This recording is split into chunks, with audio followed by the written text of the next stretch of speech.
श्रीकृष्णाख्यं परं धाम जगद्धाम नमामि तत्। जयति रघुवंशतिलकः कौसल्या हृदयनन्दनो रामः। दशवदन निधनकारी दाशरथी पुण्डरीकाक्षः। वागीशाद्यात् सुमनसः सर्वार्थानाम् उपक्रमे यं नत्वा हृतिरित्याच्यु तं नमामि गजाननम्। नताययो तत्पतितां समीयुः कदाचिदप्यासु दरिद्रवरयाः। मौकाश्च वाचस्पतितां मिताभ्यां नमो नमः श्रीगुरुपादुकाभ्याम्। श्रीशङ्कराचार्य नवावतारम् विद्वद्वरेण्यं जयतीन्द्रमुख्यं। कलो युगे यज्ञयुगप्रवर्तकं वन्दे सदा श्रीकरपात्रिणं गुरुम्। वंशीविभूषितकरान् नवनीरदाभात् पीताम्बरादरुणबिम्बफलादरोषात्। पूर्णेन्दुसुन्दरमुखात् अरविन्दनेत्रात्। कृष्णात् परं किमपि तत्त्वमहं न जाने। उल्लङ्घ्य सिन्धोत्सलिलं सलीलं यशोकवह्निं जनकात्मजाया। आदाय तेनैव ददाह लङ्कां नमामि तं प्राञ्जलिराञ्जनेयम्। नारायणं नमस्कृत्य नरं चैव नरोत्तमं देवीं सरस्वतीं व्यासं ततो जयमुदीरयेत्। कृष्णाय वासुदेवाय देवकीनन्दनाय च नन्दगोपकुमाराय गोविन्दाय नमो नमः। नमोऽस्तु ते व्यासविशालबुद्धे फुल्लारविन्दाय सुभद्रनेत्र। येन त्वया भारततैलपूर्णः प्रज्वालितो ज्ञानमयप्रदीपः। या देवी सर्वभूतेषु मातृरूपेण संस्थिता नमस्तस्यै नमस्तस्यै नमस्तस्यै नमो नमः। वीणाधरे विपुलमङ्गलदानशीले भक्तार्थिनाशनविरञ्चि हरीशवन्दे। कीर्ते प्रदेखिलमनो रथदे महारे विद्याप्रदायिनि सरस्वती नौमि नित्यम्। बोलो वृंदावन बिहारी लाल की जय। भागवत भगवान की जय। यज्ञ नारायण भगवान की जय। समस्त ग्राम देवताओं की जय। सत्य सनातन धर्म की जय। धर्म की जय हो। अधर्म का नाश हो। प्राणियों में सद्भावना हो। विश्व का कल्याण हो। गौ माता की जय हो। गौ हत्या बंद हो। भारत अखंड हो। जगत गुरु श्री शंकराचार्य भगवान की जय। वेद व्यास भगवान की जय। धर्म सम्राट श्री स्वामी गर्भत्री महाराज की जय। श्रीमद् भागवत महापुराण की जय। हर हर महादेव। श्री राम जय जय राम। श्री राम जय राम जय जय राम। राम श्री राम जय राम जय जय राम। श्री राम जय राम जय जय राम। श्री राम जय राम जय जय राम। श्री राम जय राम जय जय राम। श्री राम जय राम जय जय राम। श्री राम जय राम जय जय राम। बोलो श्री वृंदावन बिहारी लाल की जय। समुपस्थित विद्वद वृंद, संत वृंद, भगवत कथा प्रेमी आत्मीय बंधुओं, श्रद्धामयी वात्सल्यमयी ममतामयी भक्ति स्वरूपा माताओं एवं बहनों, परम कल्याणप्रद, सर्व सिद्धिदायक, परम पुण्य प्रदायक श्रीमद् भागवत कथा ज्ञान सत्र में आप सबका मन समाहित है। भगवान की विशेष कृपा होने पर भागवत कथा सुलभ होती है। जन्मांतरे लभेत पुण्यम तदा भागवतम भवेत। जन्म जन्मांतरों के संचित पुण्यों के उदय होने पर भागवत कथा सुनने हम बैठ जाते हैं। तो भाग्योदय होने पर, पुण्योदय होने पर सत्संग के द्वारा हम भागवत कथा सुन पाते हैं। तो भगवान की विशेष कृपा है पांडे परिवार के समस्त प्रतिनिधियों के ऊपर, सदस्यों के ऊपर, कि आप सब लोग मिलके भागवत कथा का चिंतन कर रहे हैं। तो भागवत कथा में क्या क्या श्रवण करते हैं? भगवान और भक्त की गाथा का नाम भागवत। भगवतस्य भक्तानाम चरितम भागवतम। भागवत माने भक्त और भगवान की गाथा को भगवान सुखदेव जी ने राजा परीक्षित के माध्यम से गंगा जी के पावन तट में श्रवण करा दिया। तो आप सब लोग भी गंगा तट में बैठे हो। ऐसा नहीं सोचना है कि रायपुर में हम लोग बैठे हैं। कहाँ बैठे हो? माँ गंगा के तट में, क्योंकि जहाँ भागवत कथा होती है वहाँ गंगा, यमुना, कावेरी, नर्मदा, सिंधु, सरस्वती सब नदी आती है। वो सब लोग रूप बना के यहाँ बैठ गए, है ना। तो आप भी तीर्थ में गंगा तट में हम लोग बैठे हैं, मन को वहाँ ले चलो, है ना। तो महाराज परीक्षित को सुखदेव जी गंगा जी के पावन तट में कथा सुनाने लग गए। ये सही आवाज, आवाज को दबाना नहीं, खुला आवाज, पूरा मैं बोल नहीं पाता।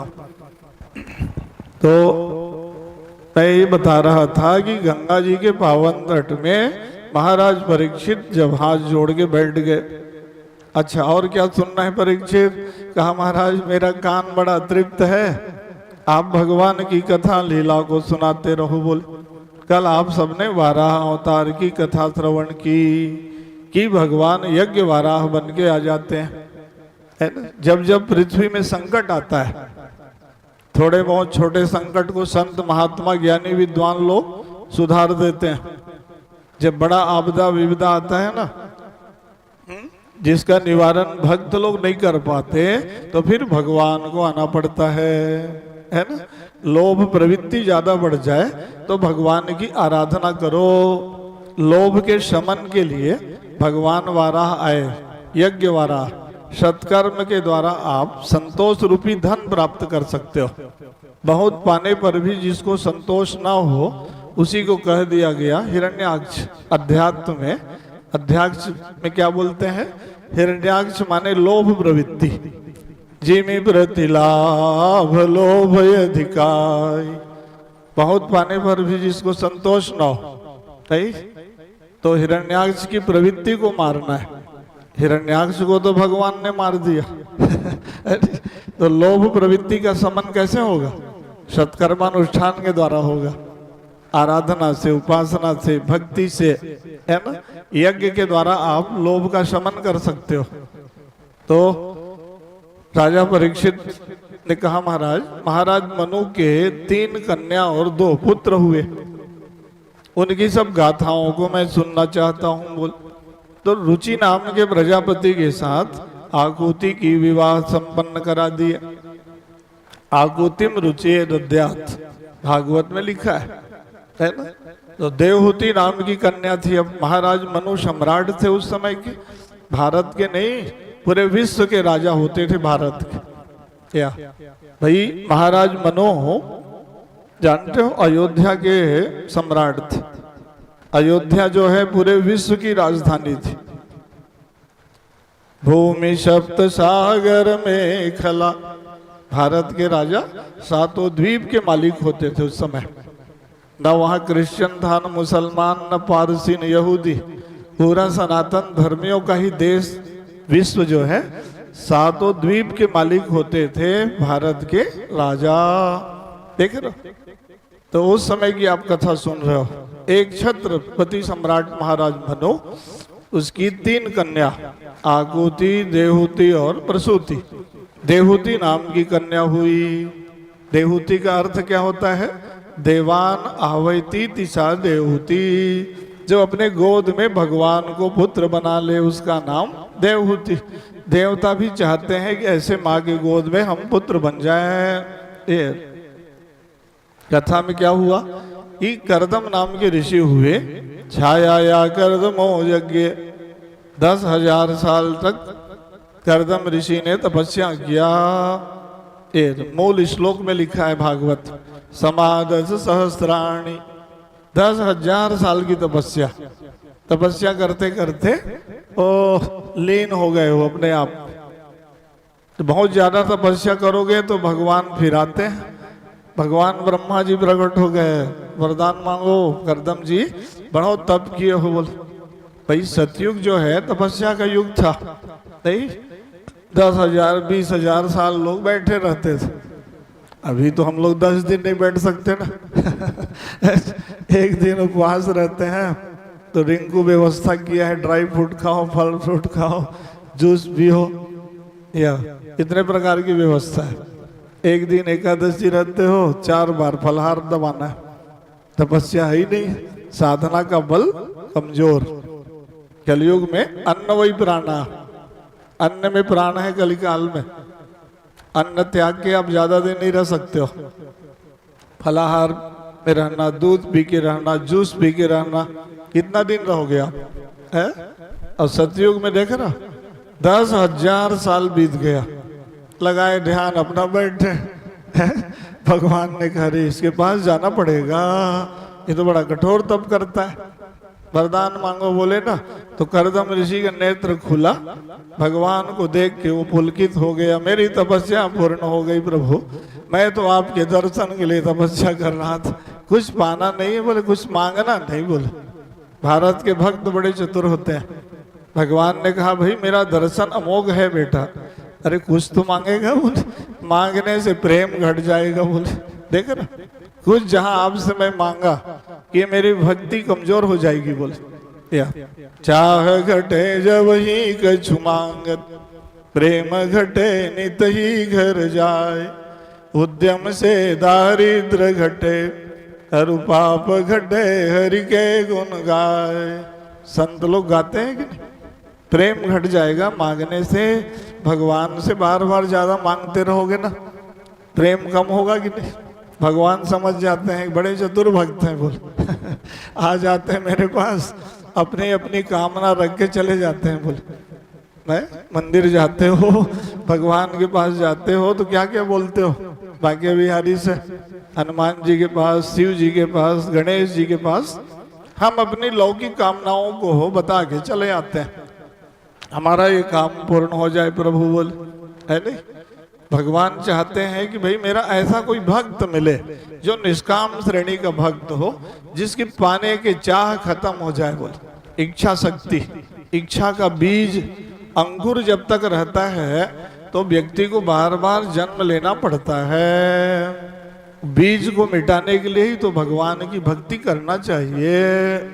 या तो भाई वो तो बहुत निष्काम श्रेणी के महात्मा थे, बहुत ज्ञानी, अद्वितीय ज्ञान संपन्न करदम ऋषि। भगवान ने कहा अच्छा कुछ नहीं मांगोगे करदम जी? कहा प्रभु अब पाने की चाह ही नहीं, कामना नहीं है तो मांगू क्या? बोले भाई आपके दर्शन से ही मेरे समस्त कामनाओं की पूर्ति हो गई। बोले भगवान ने कहा तो अपने तरफ से दे देता हूँ। फिर बोले अब आप दोगे तो भाई आशीर्वाद समझ के लेना ही पड़ेगा। बोले क्या देंगे महाराज? बोले ना जाओ आपका विवाह हो जाए। बोले करदम ऋषि ने कहा यही कोई वरदान महाराज? बोले 10,000 साल तपस्या किया, लोग हंसेंगे, आगे गृहस्थ आश्रम में रहने लग गए। बोले ये तो आप फंसा दिए संसार की माया में। बोले भगवान बोले गृहस्थ आश्रम माया नहीं है। बोले अरे भगवान को पाने के लिए आश्रम की व्यवस्था है। बोले वहां भी रह के तुम साधना करो, जप करो, आराधना करो, ध्यान लगाओ, कौन मना करता है? बोले धन्यो गृहस्थ आश्रम। भगवान बताने लग गए कि गृहस्थ आश्रम जो है भगवत प्राप्ति के लिए है करदम, सामान्य कन्या से तुम्हारी विवाह नहीं होगी। बोले अच्छा?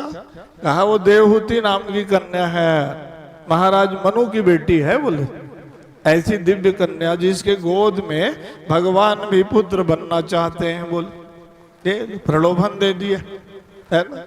अच्छा अब आप कहते हो तो ठीक है भाई, अब उसमें न बाराती बनना है न तुम्हारा कोई दूल्हा वेश में जाना है। राजा रानी आएंगे, कन्या को तुम्हारे पास सौंप के चले जाएंगे। बोले करदम ऋषि ने कहा तो ठीक है, अब आपका आदेश है, बंधन में न पड़ जाऊं प्रभु। इतनी बड़ी साधना किया, सांसारिक मोह आसक्ति न हो जाए परिवार में। बोले कहा नहीं नहीं, अरे तुम साधना किए हो, तपस्वी आदमी हो, कोई मोह नहीं होगा। बोले गृहस्थ आश्रम महान क्यों है? ब्रह्मचर्य आश्रम, वानप्रस्थ आश्रम, संन्यास आश्रम, सबकी सेवा का दायित्व किसके ऊपर है? गृहस्थों के ऊपर है। देख रहे जितने भी आप आश्रम देखते हो कहाँ से संचालित होता है? सदगृहस्थ लोग ही तो सेवा करते हैं। मंदिरों में, मठों में, आश्रमों में गरीबों की सेवा करो, या दीन दुखी गरीब असहाय पीड़ित लोगों का सहयोग करो, गौ सेवा करो। ये तो परमार्थ के लिए गृहस्थ आश्रम है। बोल भगवान ने उपदेश दे दिया, इधर जाने लग गए तो करदम ऋषि ने कहा प्रभु एक शर्त रहेगा। बोले देख रहे हो भगवान के भक्त बड़े चतुर होते हैं भारत के। कहा भाई गृहस्थ आश्रम में उसी शर्त पे रहूंगा, आप मेरे घर पुत्र बन के आओगे। बोले भगवान बोले तो मेरे को ही फंसा दिया। बोले वरदान देने आया हूँ, कहा मेरे घर आप पुत्र बनोगे। बोले अब उनको तो कामना थी कि देहूती ऐसे माँ मिल जाए। ठीक है बोले तुम्हारे घर पुत्र बन जाएंगे। बोले इधर राजा रानी को जाग बताए कि भाई तुम्हारी बिटिया के विवाह शादी में तय कर दिया। देख रहे हो कैसा भारत देश था कि माँ पिता को पता ही नहीं, कन्या का शादी तय हो गया। किसके पास? बोले करदम ऋषि के यहाँ। बोले घास फूस की कुटिया में जंगल में रहते हैं, अभी अभी मैं उनको दर्शन दे के आया हूँ। बोले ओहो अरे जो भगवान का दर्शन किया माने सामान्य आदमी नहीं। बोले समझ गए कि बहुत ऊंचे पहुंचे हुए आदमी। ठीक है बोले विवाह तय करा दिए भगवान। बोले जाके ना अपनी कन्या को तुम सौंप के आ जाना, बहुत त्यागी तपस्वी हैं। बोले प्रार्थना आग्रह पूर्वक। तो राजा रानी विमान में बैठे उतर गए करदम ऋषि के आश्रम में। घास फूस की कुटिया या कूस की चटाई वहां बैठा दिए और कन्या के हाथ को वर के हाथ में सौंप दिए। यही तो विवाह की परंपरा है, पाणी ग्रहण संस्कार बोलते हो नहीं, है ना? भारतीय संस्कृति में कितना बड़ा महत्व है। कन्या के हाथ को आप वर के हाथ में सौंप देते हो। आज से इसका दायित्व अब तुम्हारे ऊपर है। या भारतीय सनातन परंपरा तो उसको जीवन भर व्यक्ति निभाता है। तो विवाह संस्कार सादगी से पहले होती थी, है ना? पानी ग्रहण संस्कार को तो अभी अब किनारे करते जा रहे हैं लोग। देखे ना कितने प्रकार का विवाह फैल गया। या कोर्ट विवाह, लव मैरिज, ये विदेशी संस्कृति को अपना रहे हैं। हमारे यहाँ पहले विवाह बाद में प्रेम जीवन भर सध जाता था। ये तो विदेशियों ने परंपरा दिया ना कि कितने बार तलाक होते रहता है। या अपने भारतीय विवाह पद्धति पर गौरव होना चाहिए कि सनातन विधा से या मंत्रोच्चारण के द्वारा अग्नि का साक्षी मानकर, भगवान को साक्षी मानकर जो परिक्रमा करा दिया जाता है, या उसका कितना बड़ा महत्व है। ये सब साइंस है। ऋषि मुनियों ने जो प्रकल्प बनाया उसके पीछे विज्ञान कितना भरा हुआ है। तो इसमें विकृति आ रही। तो उस समय सादगी, समय पर शुभ मुहूर्त में पानी ग्रहण संस्कार हो गया। नहीं, अभी हम लोग बाह्याडंबर, तामझाम, दिखावा, प्रदर्शन को महत्व दे दिए। समय में कोई भी पानी ग्रहण संस्कार अभी नहीं हो पा रहा है, बहुत कठिन हो गया। पंडित जी लोग बताते हैं मेरे गुरुजी विवाह में मुहूर्त लिखवा लेते हैं पानी ग्रहण का, और वो टल जाता है। बोले नाचते गाते रहते हैं लोग, बजाए गाए हंसाए, शादी होते ही नहीं समय में। बोले बाद में तकलीफ पाते हैं तो फिर ज्योतिषी लोगों के पास जाते हैं। बोले इसलिए ध्यान रखना चाहिए कि पाणी ग्रहण संस्कार का मतलब आपने जिस लग्न में लिखवाया उस समय वो विवाह होना चाहिए। ये तो महाराज मनु अपनी कन्या को सौंप के आ गए। इधर कर्दम ऋषि के आश्रम में कोई भौतिक सुख सुविधा संसाधन नहीं था, त्याग और वैराग्य था। भारत की वो माठी देवहूति, देखे ना, जंगल से फल ले आना, नदी से जल ले आना, या कुटिया में कुश की चटाई में सो जाना। देख कहाँ राजकन्या और कहाँ ऋषि, है ना। अब वहां त्याग तपस्या पूर्वक साधना में, तपो में जीवन व्यतीत होने लग गया। बहुत दिन बीत गया, तब कर्दम ऋषि का ध्यान गया कि इतने बड़े राजा की बिटिया मेरे यहाँ विवाह कर दिए। ओहो, ये तो मेरे से भी ज्यादा तपस्विनी। बोले कोई इसके मन में न इच्छा है, न राग है, न मोह है। हो सकता है हमारे पास भौतिक साधन नहीं, इसलिए उसने अपने तपोबल के द्वारा कामक विमान बना लिया। कामना अनुसारेन चलति स कामगः, ऐसा विमान बनाया कर्दम ऋषि ने। या चलते फिरते राजभवन वैदुर्य मणि, नीलमणि, चिंतामणि के फर्श और खम्भे बिछे थे वहां। या कैसा विज्ञान था।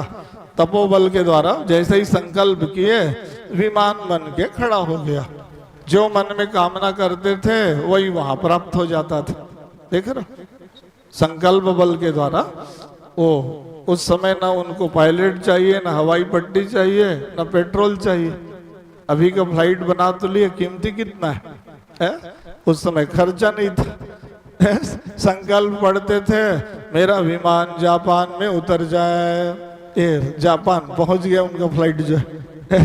तो ये ऋषियों का साइंस था। ये कामना अनुसार चलती सा कामगा। ये 100 साल तक घूमते रहे वो लोग इसी विमान में। देवहूति के मन में कोई विकार उत्पन्न नहीं हुआ। तो वो थी भारत की माँ जो है। कर्दम ऋषि ने कहा, अरे तो बहुत बड़े त्यागी तपस्विनी। बोली इतने बड़े ऊंचे हम लोग फ्लाइट में चलते हैं जिसमें शयन कक्ष, भोजन कक्ष, वाह, स्नानागार सब बना था। अभी का विमान वैसा थोड़ी, जो वहां उपलब्ध रहता है वही जलपान भोजन आपको मिलता है। वो तो जो कामना करते थे वही वहां प्रस्तुत हो जाता था।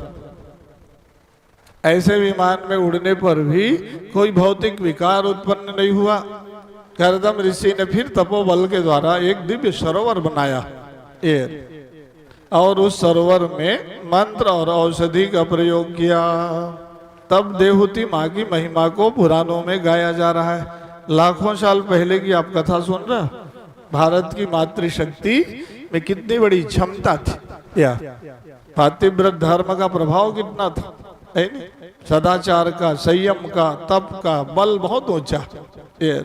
वाचस्पति मिश्र नाम के बहुत बड़े ज्ञानी हो गए। वो ग्रंथ लिख रहे थे। उस समय माता पिता क्या है, उनका विवाह करा दिए।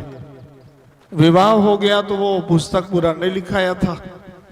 ग्रंथ लिखे जाए प्राचीन काल में, वही दिया बत्ती जला लेते थे और भरुआ काड़ी लिए अपना बिचारा, कलम पेन तो बाद में आया है ना, अपना लिखे जा रहे हैं। ज्ञानी आदमी है, वो भामती नाम की कन्या से विवाह हो गया। एक दिन उनका वो दिया जो है बुझने वाला था, तेल और बत्ती कम हो गया। धीरे से उधर से आई, तेल डाल के बत्ती को आगे बढ़ा दी कि इनका लिखना जो है बंद ना हो जाए, ओहो अवरोध हो जाएगा। उनका ध्यान गया, अरे ये बत्ती तेल कौन ठीक करके आगे बढ़ा दी। बोले तुम्हारा परिचय क्या है? बोले उसने कहा महाराज जी मैं आपकी धर्म पत्नी हूँ। अरे कब से शादी हुई? बोले अरे 36 साल बीत गया। बोले 36 साल बीत गया, आप ग्रंथ लिखने में लगे हो, मैं आपकी इसको हो संकल्प को पूरा करने में लगी हूँ। बोले ओहो तुम्हारा नाम क्या है? बोले भामती नाम है। बोले इस ग्रंथ का नाम भामती टीका रहेगा। बोले देखो ना, नाम इतिहास में अमर हो गया। आज बड़े बड़े शंकराचार्य भगवान लोग उस ग्रंथ को पढ़ाते हैं, तो गुरुदेव बताते हैं कि हम भामती टीका पढ़ा रहे हैं। वेदांत का सबसे ऊंचा ग्रंथ का नाम भामती टीका है। तो उसने अपना नाम इतिहास में अमर कर लिया कि नहीं? वैसे ही देहूती माँ की आप कथा सुन रहे हो, कई साल बीत गया तो औषधि और मंत्र का जब प्रभाव पड़ा सरोवर में, कहा चलो अब डुबकी लगाओ। जैसे ही गोता लगाए ना, तो फिर मन में कोई फिर राग उत्पन्न हुआ, भोग विलास के प्रति कामना उत्पन्न हुई। तब उनके यहाँ कथा आती है, देहूती माँ के गर्भ से 9 कन्याएं उत्पन्न हुई। अब एक नहीं, 9 भक्ति उत्पन्न हो गई। तुष्टि, पुष्टि, क्षमा, मैत्री, दया, करुणा, ये वही है 9 भक्ति। अब कर्दम ऋषि चिंतित हो गए, वाह भगवान मेरे को बोल दिए तुम्हारे घर पुत्र बनूंगा, यहाँ 9 यहाँ कन्या हो गई। बोले या ऐसे ही पुत्र मिलेंगे। बोले तब याद आया, अरे भक्ति में जब पूर्णता आती है तब भगवान आते हैं। बोले अब समझ गए। बोले इस बार जो है ना, देहूती माँ जब गर्भ धारण की तो भगवान नारायण का सिंहासन हिल गया। अब तो पुत्र बनना पड़ेगा। बोले क्यों? अब अवसर आ गया, वरदान दिया हूँ। बोले माँ देहूती के गर्भ से भगवान श्रीमन नारायण ही पुत्र बन के प्रकट हो गए। बोलो कपिल देव भगवान की। तो कपिल अवतार की अब कथा चलने लग गई। भगवान कपिल ज्ञानावतार थे, ज्ञान का उपदेश देने के लिए भगवान कपिल देव के रूप में आए। तो भगवान के अवतार के अलग अलग प्रयोजन होते हैं। कभी अंशावतार, कला अवतार है नहीं, पूर्णावतार, आवेशावतार। तो भगवान कपिल देव क्या थे? सिद्धावतार थे। ये भगवान ने कहा भाई अब ज्ञान देना है लोगों को, तो अब कपिल देव बन के जाना पड़ेगा। बोले हाथ जोड़ के वो लोग प्रार्थना करने लग गए। संचिंतयेन भगवत शरणारविंदम वज्रांकुशध्वज सरोरुहलांछनाढ्यम। भाई किसी के घर में जगत पिता भगवान ही पुत्र बन के आ जाए, दोनों हाथ जोड़े बढ़िया स्तोत्र गाने लग गए। भगवान ने कहा माँ आपके घर में पुत्र बना हूं। तब देहूती माँ को बोध हुआ कि अरे भगवान है तो पुत्र बने। दोनों आसन लगा के बैठ गए। कर्दम ऋषि ने कहा प्रभु अब मुझे एक वरदान दे दो। बोले भगवान ने कहा आप तो कुछ नहीं मांगूंगा बोले थे ना। बोले अरे अब तो भाई मांगना है, आप भाई पुत्र बन गए, ये आपकी माँ है, अब मुझे ऐसा एक दिव्य दृष्टि दे दो संसार जगत में मैं जहां भी जाऊं भगवान का दर्शन होता रहे। बोले मेरे दृष्टि में भगवान बस जाए। भगवान ने कहा वाह वाह बहुत चतुर भक्त हो आप। बोले भाई ये सबसे ऊंचा ज्ञान कि हमारे दृष्टि में भगवान बस जाए।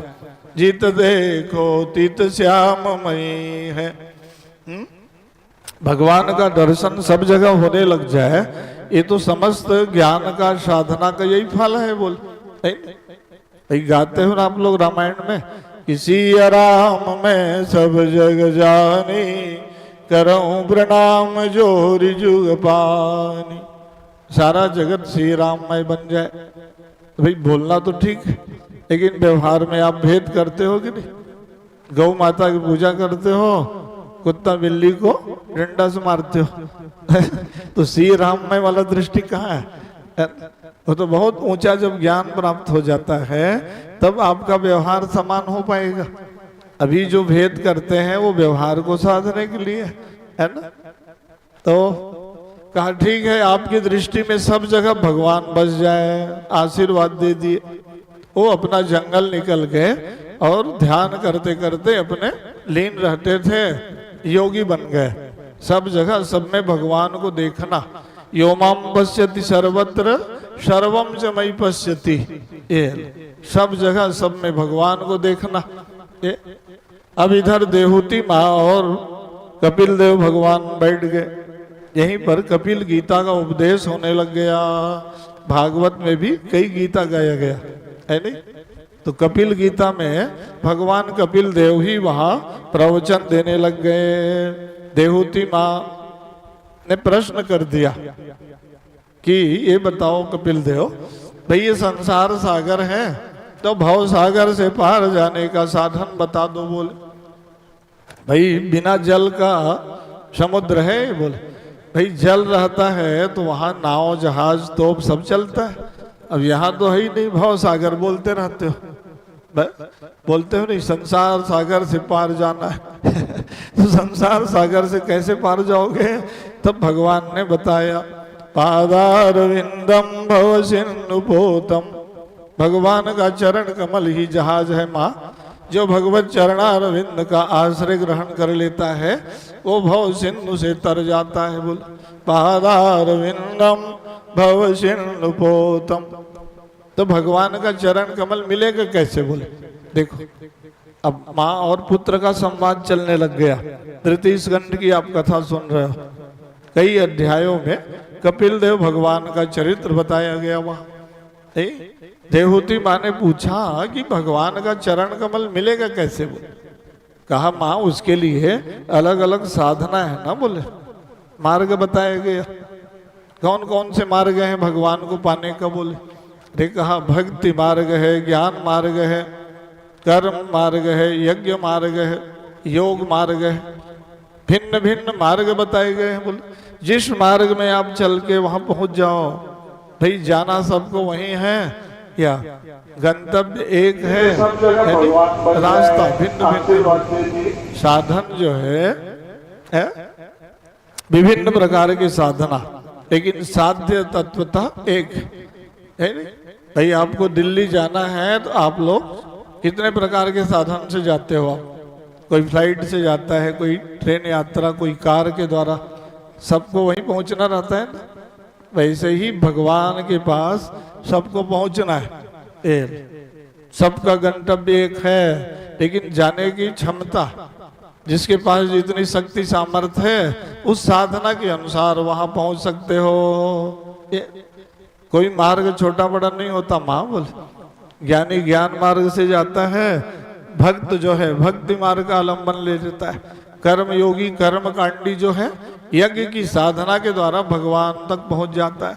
योगी जो है योग मार्ग के द्वारा समाधि के द्वारा ध्यान लगा के भगवान तक पहुंच जाते हैं।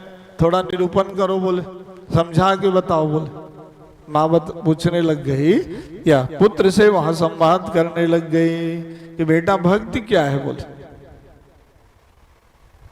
ठीक है, गौ माता भी कथा में उपस्थित तो बताए कि भाई भक्ति मार्ग, भजनम भक्ति है नहीं। भजन करना क्या है? भक्ति करना है नहीं? तो भक्ति क्या है? मन वचन कर्म से जो हम काम करते हैं भगवत समर्पण की भावना से करें। कायेन वाचा मनसेन्द्रियैर्वा बुद्ध्यात्मना मानुवृत स्वभावात् करोमि यद्यत् सकलं परस्मै नारायणायेति समर्पयामि। ये जो भी हम कार्य करते हैं है नहीं, उसमें समर्पण की भावना आ जाए तो भक्ति हमारा पकने लग जाएगा। यद करोसि यदस्नासि यज्जुहोसि ददासि यद यद तपसि कौन्तेय तत्कुरुष्व मदर्पणम। भगवान कहते हैं ना, भाई हम स्नान करते हैं भगवान को स्नान कराने के लिए, भोजन बनाते हैं हम भगवान को भोग लगाने के लिए। बोले तो आपके लिए क्या बन गया? ये भोजन बनाना भक्ति हो गया। वहां भाव आ गया ना कि हमको भगवान को भोग लगाना है। या तो क्या हो गया? भक्ति मार्ग। भक्ति माने सेवा, नहीं, सेवार्थक धातु से भक्ति शब्द बनता है। तो सेवा की भावना आ जाना ही भक्ति करना है। ये सब के प्रति हमारी भावना सेवा परायण हम बने। ये तो भाई मंदिर में जाके झाड़ू लगाना, यज्ञशाला की सफाई करना, ये क्या करना हो गया? भक्ति करना हो गया। गौ माता की सेवा करना, भूखे आदमी को भोजन खिलाना, प्यासे को पानी पिलाना, ये भी भक्ति का एक अंग है ना। तो सेवा की भावना धीरे धीरे हमारे मन में, विचार में बढ़ता रहे तो क्या हो जाएगा? आपकी भक्ति जो है सिद्ध हो जाएगी। भक्ति तो बहुत व्यापक, भजन गाना, कोई पाठ करके, कोई जप करके, कोई जो है पूजा करके भगवान की भक्ति कर लेता है।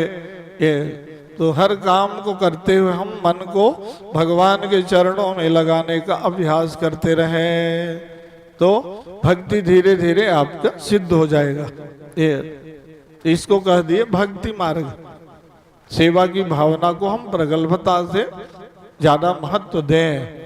ये भगवान सेवा से प्रसन्न हो जाते हैं, है ना। तो कहा भाई भक्ति करना, भक्ति स्वतंत्र सकल सुख खानी, बिनु सत्संग न पावई प्राणी।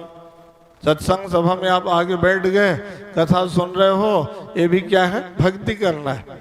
श्रवणम कीर्तनम विष्णु स्मरणम भार सेवनम, अर्चनम वंदनम दास्यम शक्य आत्मनिवेदनम। ये क्या है? 9 प्रकार की भक्ति हो गई। तो भक्ति जो है बहुत व्यापक। तो भगवान के चरणों में प्रेम का हो जाना ही भक्ति है। अनुरागी बन जाओ। नहीं, बाह्य जगत संसार में यदि हम राग करते हैं तो जीव बंधन में पड़ जाता है, और भगवान के चरणों में जो अनुरागी बन जाते हैं वो मुक्त हो जाते हैं। अंतर है नहीं है? तो भक्ति मार्ग, कर्म कांड, यज्ञ का मार्ग है। गहना कर्मणो गति, इस कार्य को हम कैसे करें, है ना। फलाकांक्षा रहित हम सत्कर्म करते रहेंगे तो कर्म का फल भी हमको योग ध्यान जैसे प्राप्त हो जाएगा। ये ज्ञान मार्ग क्या है? अखंडता का बोध हो जाना, मैं वही हूँ, सोहम तत्वमसि प्रज्ञानम ब्रह्म, अयम आत्मा ब्रह्म। ये वेदांत वाक्य में बोलते हो नहीं, अहम ब्रह्मास्मि। यह तत्व ज्ञान हो जाना कि मैं वही हूँ। यह तो कैसे ज्ञान प्राप्त होगा? जब ये आप सत्संग का, सेवा का, संकीर्तन का, भजन का, साधना का नहीं आलंबन लेंगे तो धीरे धीरे आपको भी बोध हो जाएगा। अज्ञानकृत अंधकार मोह का जब निवारण हो जाता है तब जीव को ज्ञान की प्राप्ति हो जाती है। यह श्रद्धावान लभते ज्ञानम। तो उसके लिए क्रमिक साधना बताया। सनातन वर्णाश्रम व्यवस्था का पालन करते हुए जो भजन करता है, ये और कोई साधना नहीं जानते हो तो सुबह शाम आधा घंटा भगवान के पास बैठ गए, अपना भजन गा लिए। हरे राम राम राम हरे हरे, हरे कृष्ण कृष्ण कृष्ण हरे हरे। ये उपनिषदों का मंत्र है। अनुवर्ती प्रयोग से जिनके पास यज्ञोपवीत नहीं है ना, उनको पहले हरे कृष्ण कृष्ण कृष्ण हरे हरे, हरे राम राम राम हरे हरे। इसको आप भजन गा लो, धीरे धीरे आपका मन भगवान में लग जाएगा। जिस भगवान में आपकी निष्ठा है, भगवान राम, भगवान कृष्ण, बाल मुकुंद भगवान, हनुमान जी, शिव जी, ध्यान करते करते आप जो है योगी बन जाओगे। नहीं रामायण में पढ़ते हो नहीं, सुमिरी पवन सुत पावन नामो, अपने बस करी राखई राम। नाम का लंबन लेकर भगवान तक आप पहुंच सकते हो।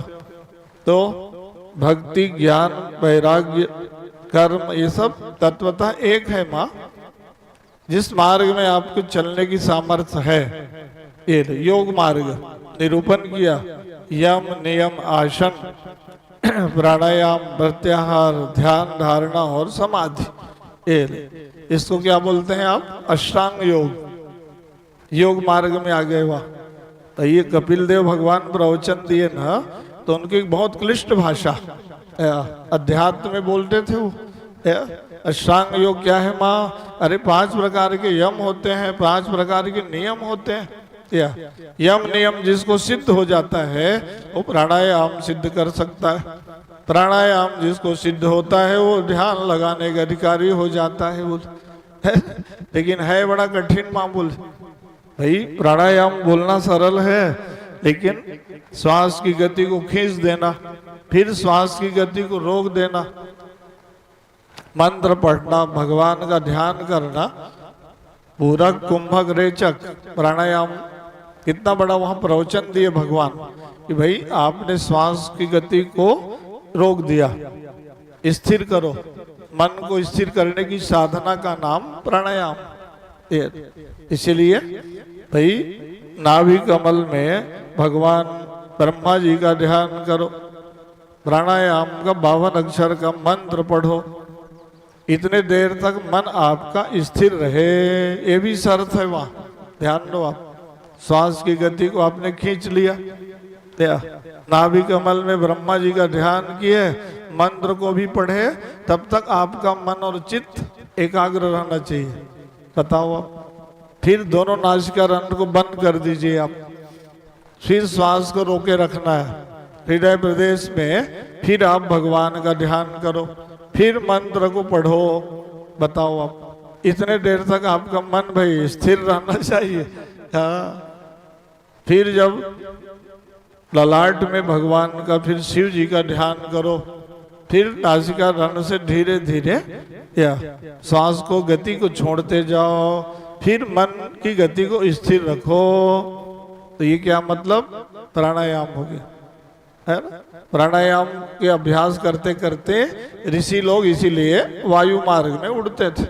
देव जी हवा की गति से चलते थे, बोलते हो ना, उसी से ही तो फ्लाइट बनाए ये सब आधुनिक यांत्रिक लोग। महात्मा लोग यहाँ से वहां उड़ जाते थे। सोचो आप, कथा में आप सुनते हो ना, नारद जी की अव्याहत गति थी, एक लोक से दूसरे लोक 1 मिनट में पहुंच गए। ब्रह्मा जी के पास गए, समाचार दिए, वहां से कैलाश पर्वत आ गए, बैकुंठ चले गए। ये देख रहे क्या तात्पर्य था? उनके पास योग का बल ज्यादा था, यहां से वहां अपना वायु की गति चलते रहते थे। तो ये बहुत बड़ी सिद्धि है कि नहीं? अभी तो 5 मिनट कोई प्राणायाम नहीं कर पाएगा भाई। वायु की गति को रोकना, खींच के रखना धीरे धीरे, इसीलिए योग मार्ग। भगवान बोले माँ ये सब मार्ग ठीक है, लेकिन यम नियम निरपेक्ष योग ठीक नहीं है। माँ बोले ध्यान दो, साधन चतुष्टय निरपेक्ष जो है वेदांत ठीक नहीं है, वर्णाश्रम निरपेक्ष भक्ति ठीक नहीं बोले, और विधि निषेध निरपेक्ष जो है कर्म कांड यज्ञ ठीक नहीं है बोले। गुरुदेव की भाषा है। भगवान शंकराचार्य जी बताते हैं कि विधि निषेध को मानोगे तब आपको यज्ञ का, पूजा का, अनुष्ठान का फल मिलेगा बोले। तो कहा कि भाई योग मार्ग, जिस मार्ग में चलना है माँ, आप अपनी योग्यता पात्रता के अनुसार अधिकार संपदा का पालन करते हुए आप चल सकते हो। आप भी अपने मन में आप विचार कर लीजिए, हम भक्ति मार्ग में चल सकते हैं कि ज्ञान मार्ग में, कि कर्म कांड के मार्ग में, कि हम अपनी साधना को योग मार्ग में, है ना। तो जिस मार्ग में हमको चलने की शक्ति सामर्थ्य है, अपनी योग्यता के अनुसार भगवान को पाने के लिए साधना, तप और भजन करते रहना चाहिए, है ना। सो स्वतंत्र अवलंबन याना तेयाधीन ज्ञान विज्ञान। भक्ति मार्ग का अवलंबन ले लो, फिर आपके पास ज्ञान मार्ग सब आने लग जाएंगे, है ना। तो और कुछ जानना है माँ? यही अवसर है, पूछ लो बोले।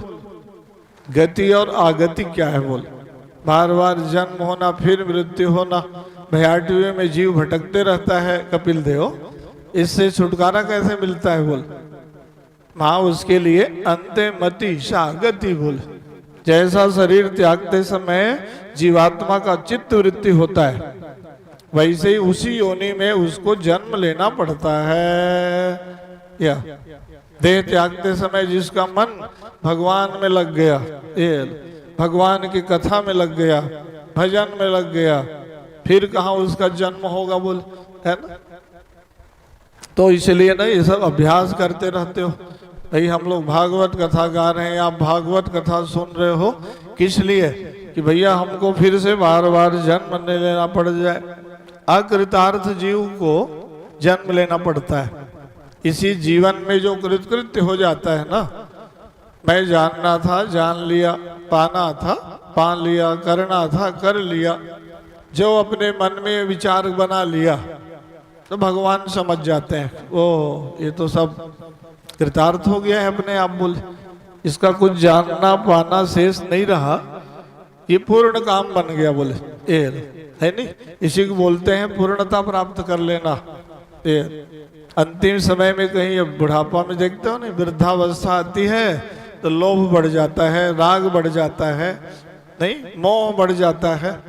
कहीं आपके मन में विचार आ गया, नहीं अभी थोड़ा नाती पोता का और शादी देख लेता, तो भगवान बोलेंगे इसको भेजो बोले, अभी इसका काम ना बचा है बोले। किसी के मन में राग हो जाता है, अभी एक आध दो फैक्ट्री और बनी जाता बोले, दो चार गाड़ी और लेना था। ये ऐसे कहीं मानसिक भावना हुई तो भगवान तो सबके हृदय में है, नहीं सबकी बातों को जानते हैं। सबके उर अंदर बसो जाने भाव कुभाव, भगवान सबकी बात जानते हैं, है ना? हम सोचते हैं कि भगवान कहाँ जानेंगे, जो बोल लो, नहीं तो आप अंतर हृदय में भी जो विचार व्यक्त करते हो उसको संकल्प विकल्प को भी भगवान जानते हैं, है ना? तो इसलिए बहुत समझा के कपिल देव भगवान ने देवहूति माँ को ज्ञान का उपदेश कर दिया। ये कहा और कुछ जानना है माँ बोल, अब कुछ जानना शेष नहीं भैया, तुम सब ज्ञान की बात बता दिए। या तो ज्ञान को जो व्यवहार में परिणित कर लेता है वो महान बन जाता है। नहीं देवहूति माँ को भगवान ने मुक्ति प्रदान कर दिया और अपना जाके आश्रम बना लिए। कहाँ पर? जहाँ आज गंगा सागर है। तो उस समय न गंगा माँ आई थी न वहाँ उस समय सागर बना था। ये तो आप भागवत कथा में सुनोगे ना कि गंगा माँ को कैसे लाया गया है यहाँ। सागर के पुत्रों ने खुदाई किया तो सागर बन गया, नहीं? तब आप लोग कहने लग गए गंगा सागर संगमः, सब जाके वहाँ स्नान करने लग गए। बोलो कपिल देव भगवान की।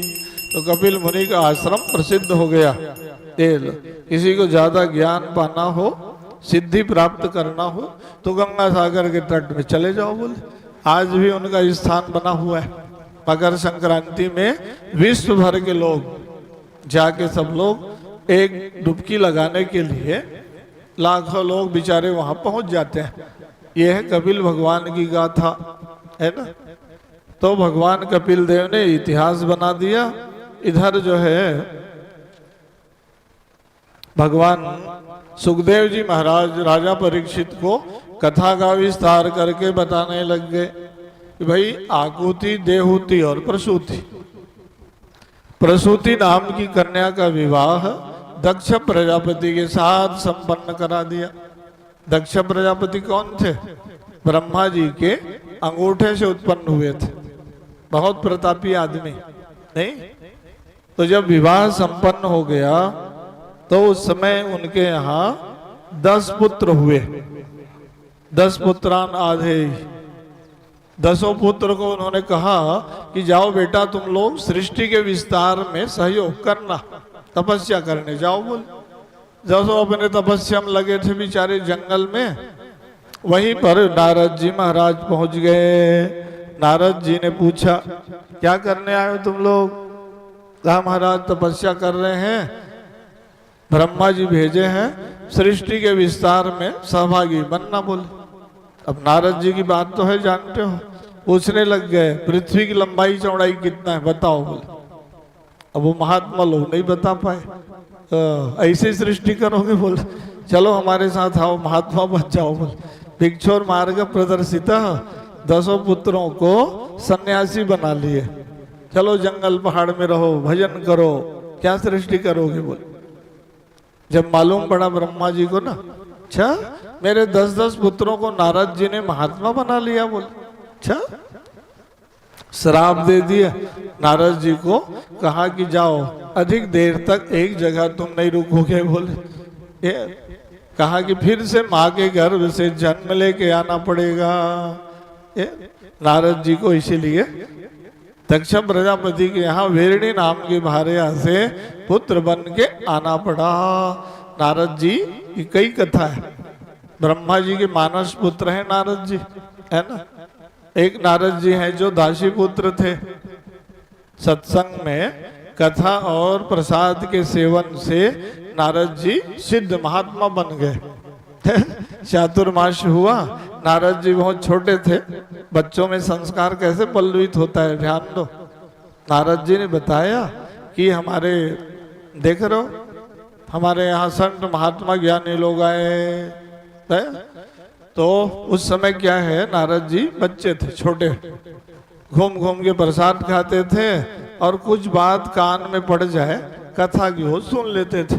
4 महीना तक प्रवचन चला चातुर्मास में, है ना। महात्मा लोग जाने लग गए तो ये सब बच्चे दौड़ते गए, कहा कि भाई हम लोग भी साथ ही चलेंगे बोले। अरे कहाँ जाओगे बेटा, पद यात्रा की जमाना बोले, कंकड़ पत्थर गड़ेगा, कीचड़ है प्राचीन काल की बात। अब श्रद्धा भाव को देखे ना, कहा ऐसा करो तुमको हम मंत्र दे देते हैं बोले, इसको तुम बैठ के जपा करो, तुमको सिद्धि प्राप्त हो जाएगी। बच्चों में अनुकरण की बहुत क्षमता रहती है, कोई भी बात देखते हैं ना वैसे ही बन के बैठ जाते हैं। कहाँ गए बाल गोपाल, सब भग गए, अभी आए थे वो लोग, तो नहीं को कथा सुनाना है बोलोगे नहीं, तो वो लोग सोचे हमारे काम की बात नहीं हो रही अभी बोले। तो वो सब बच्चे क्या किए, नारद जी को मंत्र मिल गया बचपना में, तो देख लिए थे 4 महीना महात्मा लोग ऐसे चंदन लगाते हैं, ऐसे माला पहनते हैं, ऐसे धोती लगाते हैं, वैसे ही अपना सज धज के बैठ जाए, धोती चंदन चोटी माला लगाए, तो बैठ के अपना माला जपने लग गया। अब माला जपने जपते अब विश्वास दृढ़ हो गया। रोज किसी काम को आप करोगे उसके प्रति श्रद्धा आस्था निष्ठा विश्वास बढ़ता है, ध्यान रखो। माला जपने में इतना संस्कार बढ़ गया नारद जी का कि वो अजपा जप करने लग गए, हर श्वास में उनका भगवान चलने लग गया। अभ्यासाद रमते यत्र दुखांतम च निगच्छति, अभ्यास इतना बढ़ गया, देखे ना यस। अब फिर माला नहीं लेना पड़ता था, न गिनना पड़ता था, सीधा नारायण नारायण। तो उसका फल क्या हुआ, भगवान एक दिन प्रत्यक्ष प्रकट हो गए, बोलो नारायण भगवान की। देखो लो बचपना का संस्कार कितना काम आया। नारद जी ने अपनी बात बताई कि मेरी माँ दासी थी, एक दिन लकड़ी लाने जंगल गई, उसके शरीर छूट गया, मैं छोटा था, गांव के लोग मुझे हरिदास हरिदास कहने लग गए, सबने मेरा पालन पोषण किया, लेकिन देखो मेरी भक्ति कितना काम आया बोले। आज मैं देवर्षि संत नारद बन के घूमता हूँ, सारे विश्व में मेरी पूजा होती है और मेरे ज्ञान से सब लोग सीखते हैं बोले। किसके प्रभाव से हुआ, नारद जी बोले ना, अरे ये सत्संग की कथा और या प्रसाद रोज पाता था बोले। या तो ये बच्चों को आप लोग ना भजन से, मंदिर से, कथा से, संकीर्तन से बचपना में जोड़िए। आप लोग सोचते हो कि हम बड़े लोग कथा पुराण सुनते हैं, बच्चे जाए इधर उधर बोले, तो उनको वहाँ संस्कार कैसे मिलेगा। ये सत्संग जी को संस्कार कहाँ से मिला है, ये बताए। बचपना में दादा नाना के पास भाटा पारा जाते थे, बेमेतरा में भी दादा, बड़े बड़े लोगों के पास ये लोग बचपना में रहते थे, हम लोग पास प्रसाद खाते थे, अभी भागवत सुनने बैठ गए। यही तो संस्कार है। या भाई इसी भर की बात नहीं, ये सबकी बात भूल रहा हूँ। ये ममतो नीतू को क्या है, ये लोग बेमेतरा में दौड़ दौड़ के भागवत में प्रसाद खाए ये लोग। तो बच्चों को संस्कार कहाँ से मिलता है? बचपना में क्या है कि अभी वो संस्कार बच्चों को नहीं मिल रहा है, बुरा मत मानिए। उनको संस्कार मिल रहा है मोबाइल का, बड़े बड़े मोबाइल, एक घर में 4 मोबाइल। ना आपके घर में भक्ति का वातावरण, ना सत्संग का वातावरण, ना अध्यात्म का वातावरण। तो ये बच्चे ध्रुव और प्रहलाद बनेंगे कहाँ से? आप सोचते हो कि अभी के बच्चे महान नहीं बन रहे महाराज, तो उनको वातावरण आप दोगे तब तो बनेंगे ना। भाई गुरुकुल आश्रम की व्यवस्था है, न शिक्षा पद्धति में धर्म अध्यात्म नीति का कोई समावेश है, या न परिवार का वातावरण, न समाज का वातावरण। तो बच्चे बेचारे इधर से उधर भटकते रहते हैं। तो उनको ऐसे सब दिव्य विचारों को प्रदान करना पड़ेगा। बोलो भक्तवत्सल भगवान की। श्रीमन नारायण नारायण नारायण, श्रीमन नारायण नारायण नारायण, श्रीमन नारायण नारायण नारायण, श्रीमन नारायण नारायण नारायण, लक्ष्मी नारायण नारायण नारायण, लक्ष्मी नारायण नारायण नारायण, बद्री नारायण नारायण नारायण, बद्री नारायण नारायण नारायण, श्रीमन नारायण नारायण नारायण, श्रीमन नारायण नारायण नारायण, लक्ष्मी नारायण नारायण नारायण, लक्ष्मी नारायण नारायण नारायण, बद्री नारायण नारायण नारायण, बद्री नारायण नारायण नारायण, सत्य नारायण नारायण नारायण, सत्य नारायण नारायण नारायण, भजमन नारायण नारायण नारायण, भजमन नारायण नारायण नारायण, लक्ष्मी नारायण नारायण नारायण, लक्ष्मी नारायण नारायण नारायण,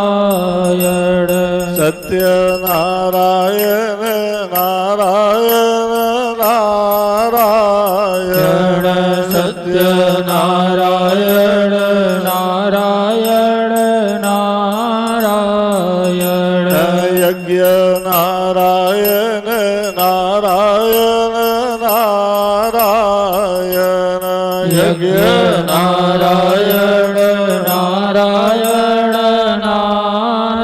नारायण, बोलो वृंदावन बिहारी लाल की जय। तो भागवत कथा के माध्यम से हमको संदेश प्राप्त होता है ना। भगवान और भक्त की गाथाओं को सुनने से शिक्षा मिलती है, प्रेरणा मिलता है कि हम बच्चों को संस्कारवान बनाएं, भारतीय संस्कृति और सनातन परंपरा से जोड़ने का प्रयास करें। तो क्या सुन रहे थे आप कि नारद जी, देवर्षि संत नारद जी ने जो श्राप दिया दक्ष प्रजापति ने, उसको वरदान बना लिया।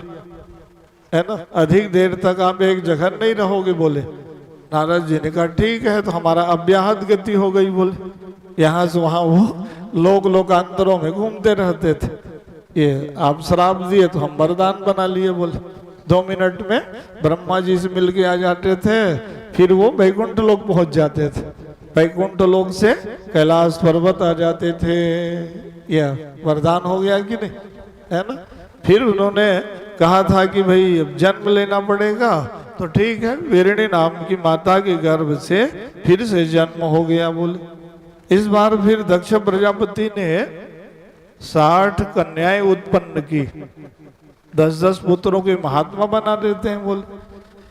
उनके घर 60 पुत्रियों का जन्म हुआ, तो 28 उन्होंने चंद्रमा को प्रदान कर दिया, 13 कश्यप ऋषि को प्रदान कर दिया, विवाह करते गए। 10 उन्होंने धर्म को प्रदान कर दिया, 2 भूत कृशाश्वादी को प्रदान किया। सबसे छोटी कन्या का नाम था सती। सती का विवाह उन्होंने भगवान महादेव शिव जी के साथ संपन्न करा दिया। सती और शिव का विवाह जो है प्रसिद्ध हो गया कि जगत जननी और जगत पिता का विवाह संपन्न हो गया।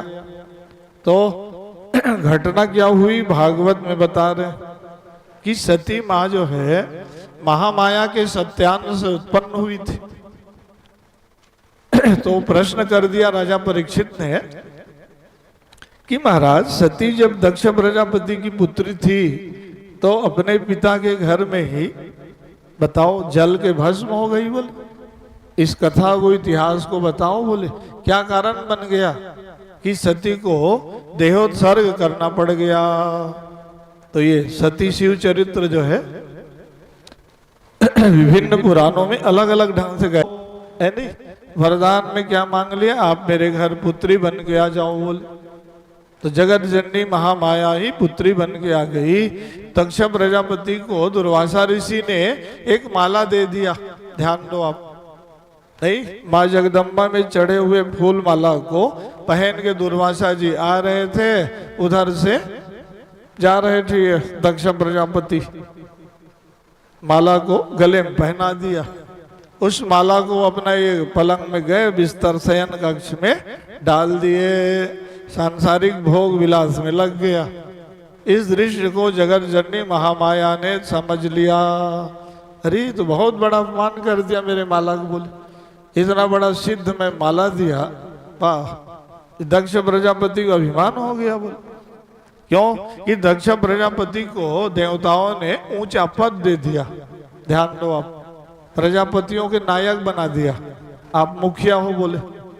किसी को ज्यादा ऊंचा पद मिले, पदवी सत्ता मिले तो संभल के रहो, गिरने का भय रहता है कि नहीं। ज्यादा बड़ा अधिकार मिल जाए किसी को, पावर बोलते हो ना, पदोन्नति हो जाना, प्रमोशन, ज्यादा ऊंचा पदवी सत्ता पद मिले, उस समय बहुत गंभीरता से सरलता से समझ के रहो। अब ये थोड़ा अभिमान हो गया, अरे मैं तो देवताओं का नायक बनाऊं, है नहीं। दक्ष प्रजापति नायक, प्रजापतियों के नायक बना दिया गया, है नहीं। तो उसका क्या फल हुआ, भक्ति का बल नहीं रहेगा ना, अभिमान हो जाता है। ये प्रेम था नहीं, अभिमान हो गया, मैं बड़ा ऊंचा पद पहुंच गया बोल, भगवान के माला का ही अपमान कर दिया, है नहीं। तो भाई ध्यान देना है, पूजा में जाओ, यज्ञ में जाओ, तीर्थ में जाओ, मंदिर जाओ, तो फूल माला तुलसी बिल्व पत्र का अपमान न हो जाए, बहुत संभल के रहना चाहिए। भीड़ भाड़ में जाते हो ना, तीर्थ है, मंदिर है, कथा स्थल है, यज्ञशाला है, तो वहाँ फूल माला तुलसी बिल्व पत्र जहाँ तहाँ लोग डाल देते हैं, या उसको संभाल के रखो। कोई आपको प्रसाद दे देता है तो उसके सम्मान पूर्वक रखो, जहां तहां नहीं डालना। कोई माला पहना दिए महात्मा जी, है ना, तो उस माला का बहुत महत्व होता है। भगवान में चढ़े हुआ कोई फूल मिल गया, आपको प्रसाद मिल गया, तो उसको लोग समझते हैं तो ऐसे ही माला है, महात्मा जी दिए, नहीं नहीं, उसका बहुत सम्मान आदर करो। तो एक गलती हुई ना दक्ष प्रजापति, देख रहा है? माला का अपमान कर दिया। माँ भगवती महामाया ने कहा भाई इसको वरदान तो दिया हूं तुम्हारे घर में पुत्री बन के जाऊंगा, लेकिन पिताजी से प्रेम नहीं होगा। बोले अब पुत्री बन के आई सती माँ, तो दक्ष प्रजापति को बड़ा अधिकार मिला। सब देवता लोग बोले आज चलो स्वागत सम्मान समारोह रख देते हैं। बहुत बड़ा समारोह रखवा दिए। सब देवता एकत्रित हो गए, बहुत भीड़। अब उस भीड़ सभा में दक्ष प्रजापति जी आए तो सब देवता खड़े हो गए, स्वागतम प्रणाम करने लग गए। कोई फूल माला पहनाए, कोई जय जयकार किए। अब उस सभा में क्या है, महादेव शंकर भगवान बैठे थे, आसन लगाए बढ़िया, ध्यान अवस्थित रहते हैं। शिव जी जान लो, अब समाधि में लीन रहे उसी का नाम शिव है। शिव तत्व क्या है? जो भगवान राम के ध्यान में तल्लीन रहे उसको हम कहते हैं शंकर भगवान। सादर याराती, या उनका मन लगे रहता है राम नाम में। सज्जनों क्या करो, भगवान शंकर महादेव शिव जी कौन सा मंत्र जपते थे तो आप लोग रामायण में पढ़ते हो। महामंत्र जोई अपत महेशु, काशी मुकुति हेतु उपदेशु। महादेव शिव जी का मंत्र क्या था? राम नाम। राम नाम छोटा मंत्र नहीं है। लोग बोलते हैं ना अच्छा वाला मंत्र देना महाराज, थोड़ा बड़े वाले देना। बोले आजकल के लोग कहते हैं अच्छा सिद्ध मंत्र देना। बोले अरे मंत्र जपने में विश्वास ही नहीं है, मंत्र लेने से थोड़ी काम बनेगा। या मंत्र कोई छोटा बड़ा नहीं होता है ना। हम उस मंत्र को जपते कितना है इस पर ध्यान दो आप। मंत्र की साधना आप जितना करोगे वैसे ही आपको फल मिलेगा, है ना। मंत्र में अमोघ शक्ति होती है, जपने का अभ्यास करो, है ना। मंत्र जाप मम दृढ़ विश्वासा, पंचम भजन सुवेद प्रकाशा। ये मंत्र साधना के बल पर, तपस्या के बल पर जितना ज्यादा आप मनन करोगे, मननात्रयतीति मंत्र, मंत्र क्या है? जितना ज्यादा आप मन में उसका अभ्यास करो, आपके पास आध्यात्मिक ऊर्जा शक्ति ज्यादा प्राप्त हो जाएगा, है ना? तो वहां क्या है, महादेव शिव जी अपना ध्यान लगाए बैठे थे। अब वो सब लोग प्रणाम किए, माला पहनाए, जय जयकार किए। शंकर भगवान खड़े नहीं हुए, मानसिक प्रणाम कर लिए। वो भाई आप जैसे माला जप रहे हो, ध्यान दो। उस समय कोई विशिष्ट व्यक्ति आ गया तो जोड़ के जाके चरण छू के प्रणाम करना जरूरी नहीं है। आप अपना माला पूरा कर लो, बाद में जाके उनका प्रणाम कर लो। अब शंकर भगवान का सिद्धांत अलग था। ये अपना सोचा कि ये माला ये उठे नहीं हमारे स्वागत में, तो इसीलिए दक्ष प्रजापति ने वहां श्राप दे दिया, है नहीं।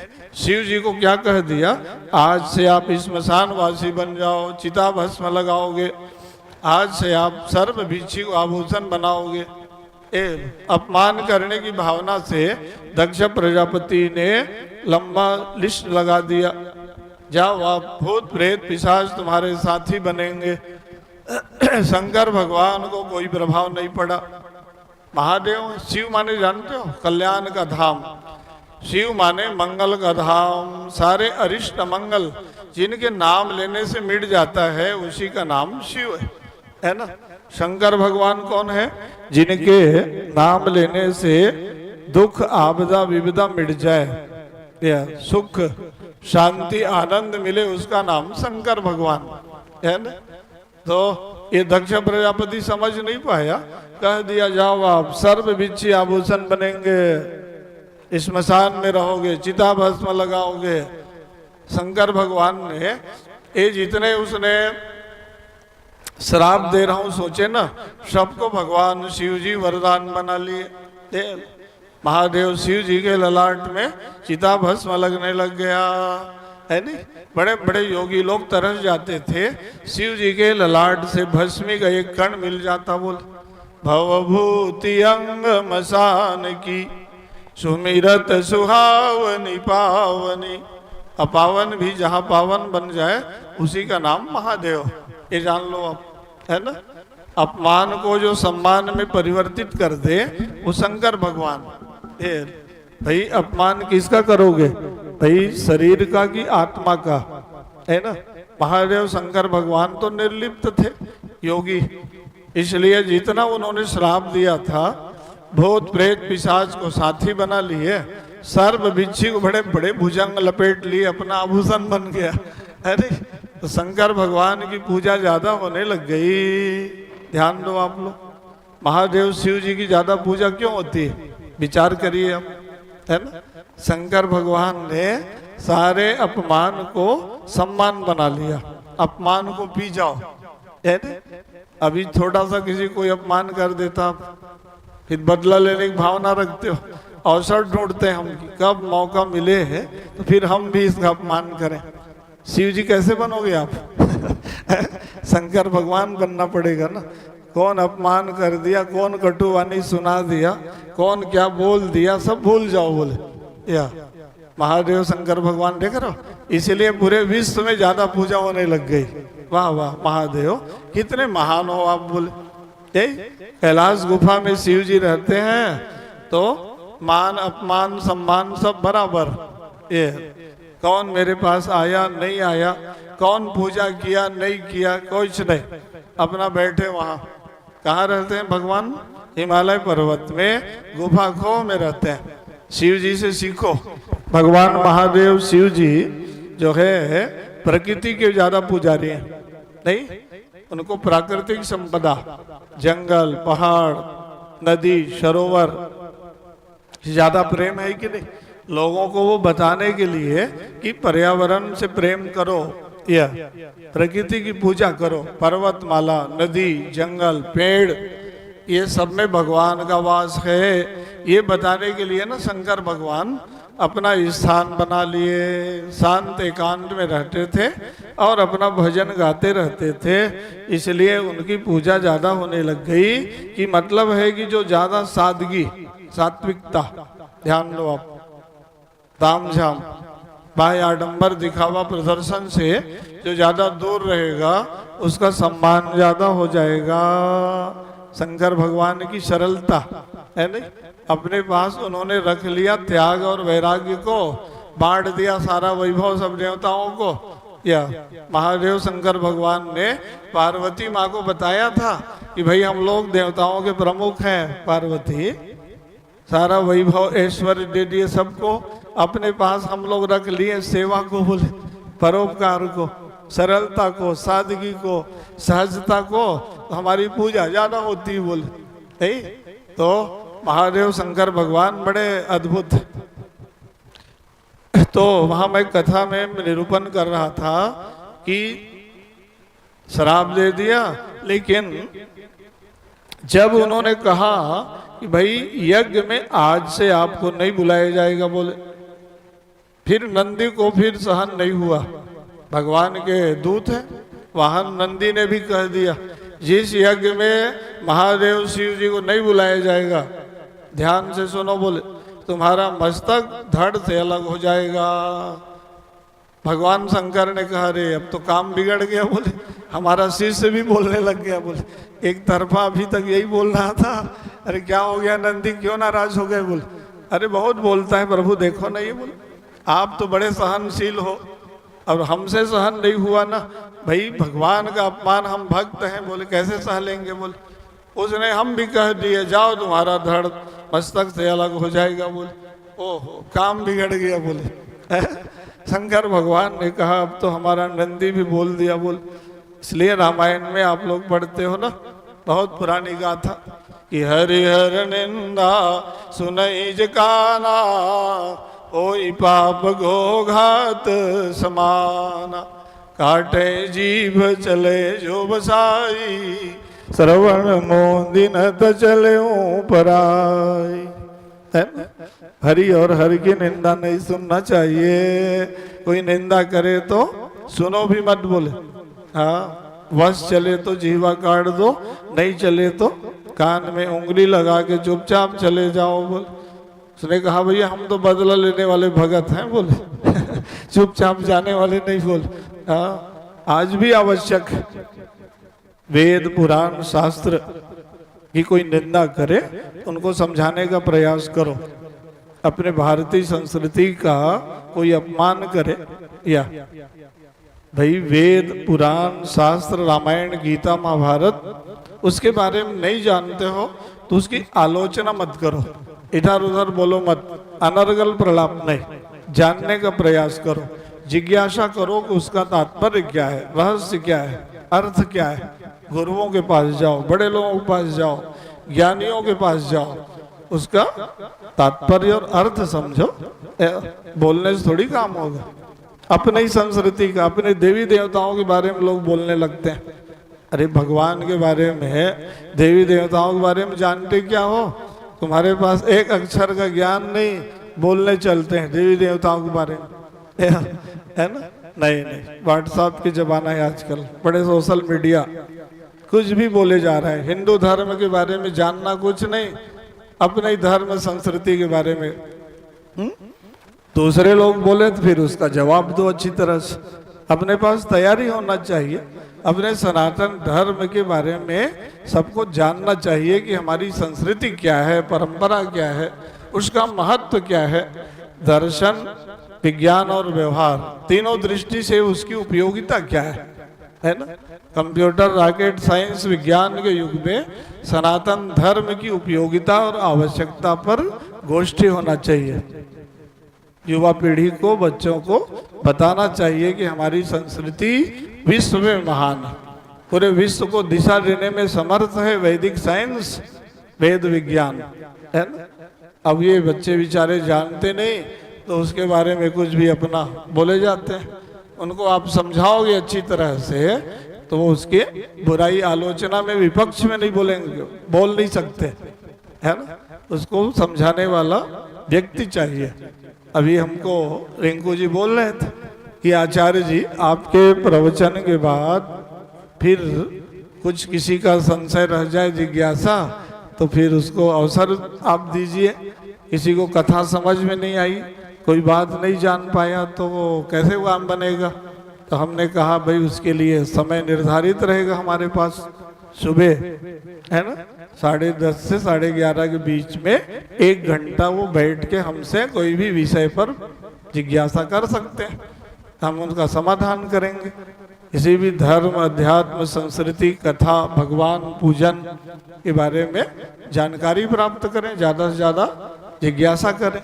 गुरुदेव भगवान जैसे संगोष्ठी चलाते हैं ना पूरे देश में, विश्व में, है ना, तो बैठ के सीखने का सब लोग प्रयास करें। हम लोग जैसे पूज्य गुरुदेव के पास बैठ के सब सीखते हैं कि नहीं, तो ये सब विषय जानना है? नहीं तो आजकल अनास्था उत्पन्न हो जाएगी। बोलो भक्तवत्सल भगवान की। तो यहाँ मैं बता रहा था कि दंड दे दिया नंदी ने, कहा भाई तुम भगवान की निंदा कैसे करोगे? बोले अब समय व्यतीत हो गया, शंकर भगवान ने तो सबको, है ना, वरदान बना ही लिया। अब इधर क्या है, यज्ञ में सब लोग शिव जी को बुलाते थे, है ना। शंकर भगवान से भाई अलग कौन यज्ञ करेगा? कोई भी यज्ञ होता था तो शिव जी का स्थान निर्धारित, रुद्र कलश रखते हैं। विष्णु महायज्ञ हो, लक्ष्मी नारायण यज्ञ हो, सहस्र चंडी हो कि सतचंडी हो, जितने भी वैदिक रीति से यज्ञ होता है उसमें महादेव शिव जी का स्थान रिजर्व है। उनके लिए मंगल कलश, नारियल, सुपारी रखना ही पड़ेगा। अब ये ऐसा यज्ञ कराया अरुद्र भागम, शिव जी को नहीं बुलाना है, वो उसका उद्देश्य यही था। अब उद्देश्य ही गलत हो गया। यज्ञ क्या उद्देश्य होना चाहिए? सर्वजन सुखाय, सर्वजन हिताय, सब सुखी रहो, सब प्रसन्न रहो, सब आनंदित रहो। नहीं, सात्विक यज्ञ, राजस यज्ञ, तामस यज्ञ, यज्ञ का भी 3 भेद हो गया वहाँ। भाई किसी को नीचा दिखाने के लिए, अपमानित करने के लिए कोई यज्ञ करता है तो फिर तामस यज्ञ हो गया, है ना। सब सुखी रहें, सब प्रसन्न रहो, सबको भगवान मिले, ऐसा यज्ञ करोगे तो वो क्या हो गया? सात्विक यज्ञ हो गया, है ना। यज्ञ का नाम दे देना, उसमें फिर पाखंड करना। अभी की बात एक यज्ञ होने जा रहा है यहाँ पर चामुल के पास सुरडुम में उसमें पोस्टर में लिखा है यज्ञ, और यज्ञ के नाम पर षड्यंत्र। आज मुझे भिलाई जाना पड़ गया, प्रेस वार्ता हुई है ना, वहाँ यज्ञ के नाम पर एक फर्जी नकली शंकराचार्य को बुलाने की बात आ गई। ऐसे ऐसे भी तो आजकल लोग, शंकराचार्य जी का पद पूरे विश्व में सबसे ऊंचा और प्रमुख, उसमें भी फर्जी नकली लोग घूमने लग गए तो उसको रोक लगाने के लिए फिर शासन प्रशासन को बोलने के लिए सब प्रदेश भर के अनुयायी भक्त लोग पहुंच गए आज। तो ये तो यज्ञ थोड़ी, वो यज्ञ के नाम पर अनर्थ को बढ़ावा देना हो गया सज्जनों, है ना। बोलो भक्तवत्सल भगवान की। तो सतर्क रहने की आवश्यकता भी है ना। कोई भी यज्ञ के नाम पर कोई भी महात्मा कोई शंकराचार्य बन के आ जाए, ये गलत। भाई धर्म गुरु शंकराचार्य का सर्वोच्च पद, 4 मान्य पीठ है तो 4 ही शंकराचार्य होते हैं।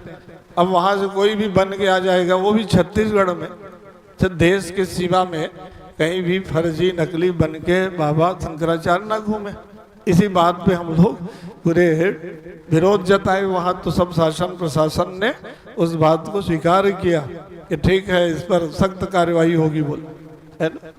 तो उस समय भी ऐसे यज्ञ कराया, ये यज्ञ का नाम दे दिया और शिव जी से ही विरोध कर दिया वहां।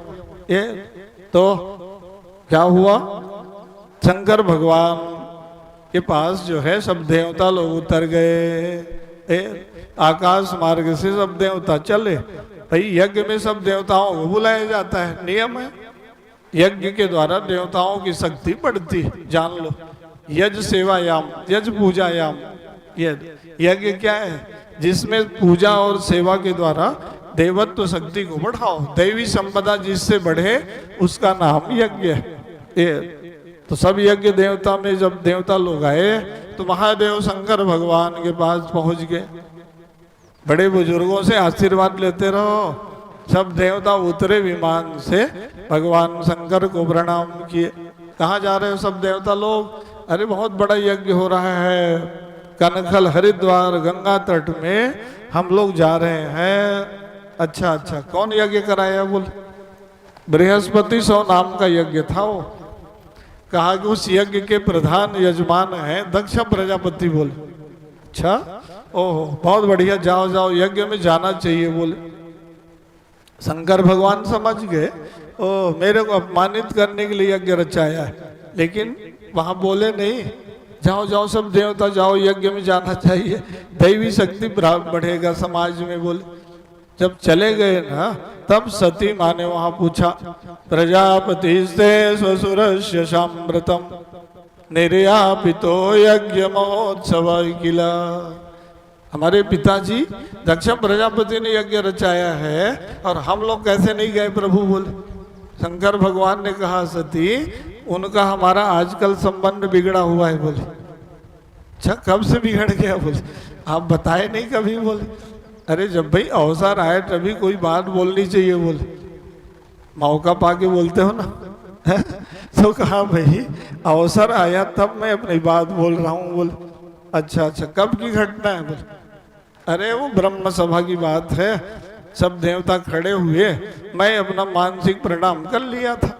ये दक्ष प्रजापति माने अभिमानी आदमी, सामने को ज्यादा देखता है। बोले अंतर हृदय को देख लेता था, अंतर्मुखी वृत्ति इसका है नहीं। बोले बहिर्मुखी व्यक्ति का नाम दक्ष प्रजापति। बोले अभिमानी ज्यादा है ये। बोले जिसको अभिमान हो जाता है वो अपने भीतर नहीं देख पाता। बोले और मैं यहाँ भीतर में हूँ, उसको समझते नहीं। बोले है ना, तो इसलिए वो अपमानित करने के लिए क्या है, यज्ञ में सब लोग बुलाते थे, तो ऐसा यज्ञ रचाया है कि शिव जी को नहीं बुलाना है, या ये कोई यज्ञ है? बोले तो वैसे यज्ञ हम जाके हम लोग कैसे करेंगे? बोले एक तो आमंत्रण निमंत्रण भी नहीं दिया। बोले शंकर भगवान। सती माँ भी बहुत पढ़ी लिखी, पुराने लोग सत्संग बहुत करते थे, तुरंत तो बताने लग गई कि 4 जगह बिना बुलाए जाना चाहिए। आप ही लोग कथा में सुनाते हो। बोले अनाहुतायप्यव्रियंदृशो इदम, कहाँ कहाँ पर शिष्य को गुरु के घर जाने का सदैव अधिकार। सेवक को स्वामी के घर, ध्यान दो बोले, वैसे ही एक मित्र को दूसरे मित्र के घर, कन्या को पिता के घर सदैव जाने का अधिकार है बोले। नहीं आमंत्रण दिए तो भी चल देंगे बोले। अरे जाना तो चाहिए, लेकिन मेरा भी तो कोई स्थान है बोले। पति देव के आज्ञा के बिना नहीं जाना चाहिए बोले। सती माँ ने कहा तो आप आज्ञा दे दीजिए बोले। भाई ठीक है, आपका आदेश। शंकर भगवान बोले अच्छा अब सती ज्यादा ही जाना चाहती। भाई बात भी सही है, भाई मायके में कोई आयोजन हो और बिटिया न जाए ये तो संभव ही नहीं। हर पुत्री चाहती है कि भाई हम जाएंगे, पिताजी घर यज्ञ हो रहा है, जैसे यहाँ भागवत हो रहा है तो सुहासिन लोग पहले दिन से आए हो कि नहीं। बुआ जी बैठी देखो, आप चाची हमारे मित्रा वाले, पहले दिन से ही कि भाई हमारे यहाँ भागवत हो रहा है, उसमें सुहासिन बेटी बहन बुआ का विशेष महत्व है। या 59 बहन लोग गई थी वहाँ, बताओ। सती सबसे छोटी बिटिया वो वहाँ नहीं पहुंची थी। उसने कहा भाई इतना बड़ा उत्सव हो रहा है, सब लोग गए हैं और हम लोग नहीं पहुंचे वहाँ बोल। तब शंकर भगवान ने कहा अच्छा ये जाना ही चाहते हो तो फिर विदा किए पूरा सम्मान पूर्वक, पूरा उसके सामग्री प्रसाधन सब समान है ना, प्रसाधन सामग्री आभूषण अलंकार वस्त्र श्रृंगार संगीत सब सामग्री एकत्रित कर दिए शंकर भगवान और सम्मान पूर्वक दूध भूतों के साथ विदा करने लग गए। तब सती माँ ने कहा प्रभु यज्ञ दर्शन में जा रही हूँ, ऐसा आप भेज रहे हो कि मैंने पूरा घर भर के सामान करवा दिए बोले। अब शंकर भगवान जान गए थे सती जाएगी वहां जल के भस्म हो जाएगी बोले, घर में सामान रहेगा देख देख के याद आएगा बोले। पूरा ही भेज दो भैया इसको बोले। सती माँ ने पूछा महाराज ऐसा विदा कर रहे हो माने सदा के लिए।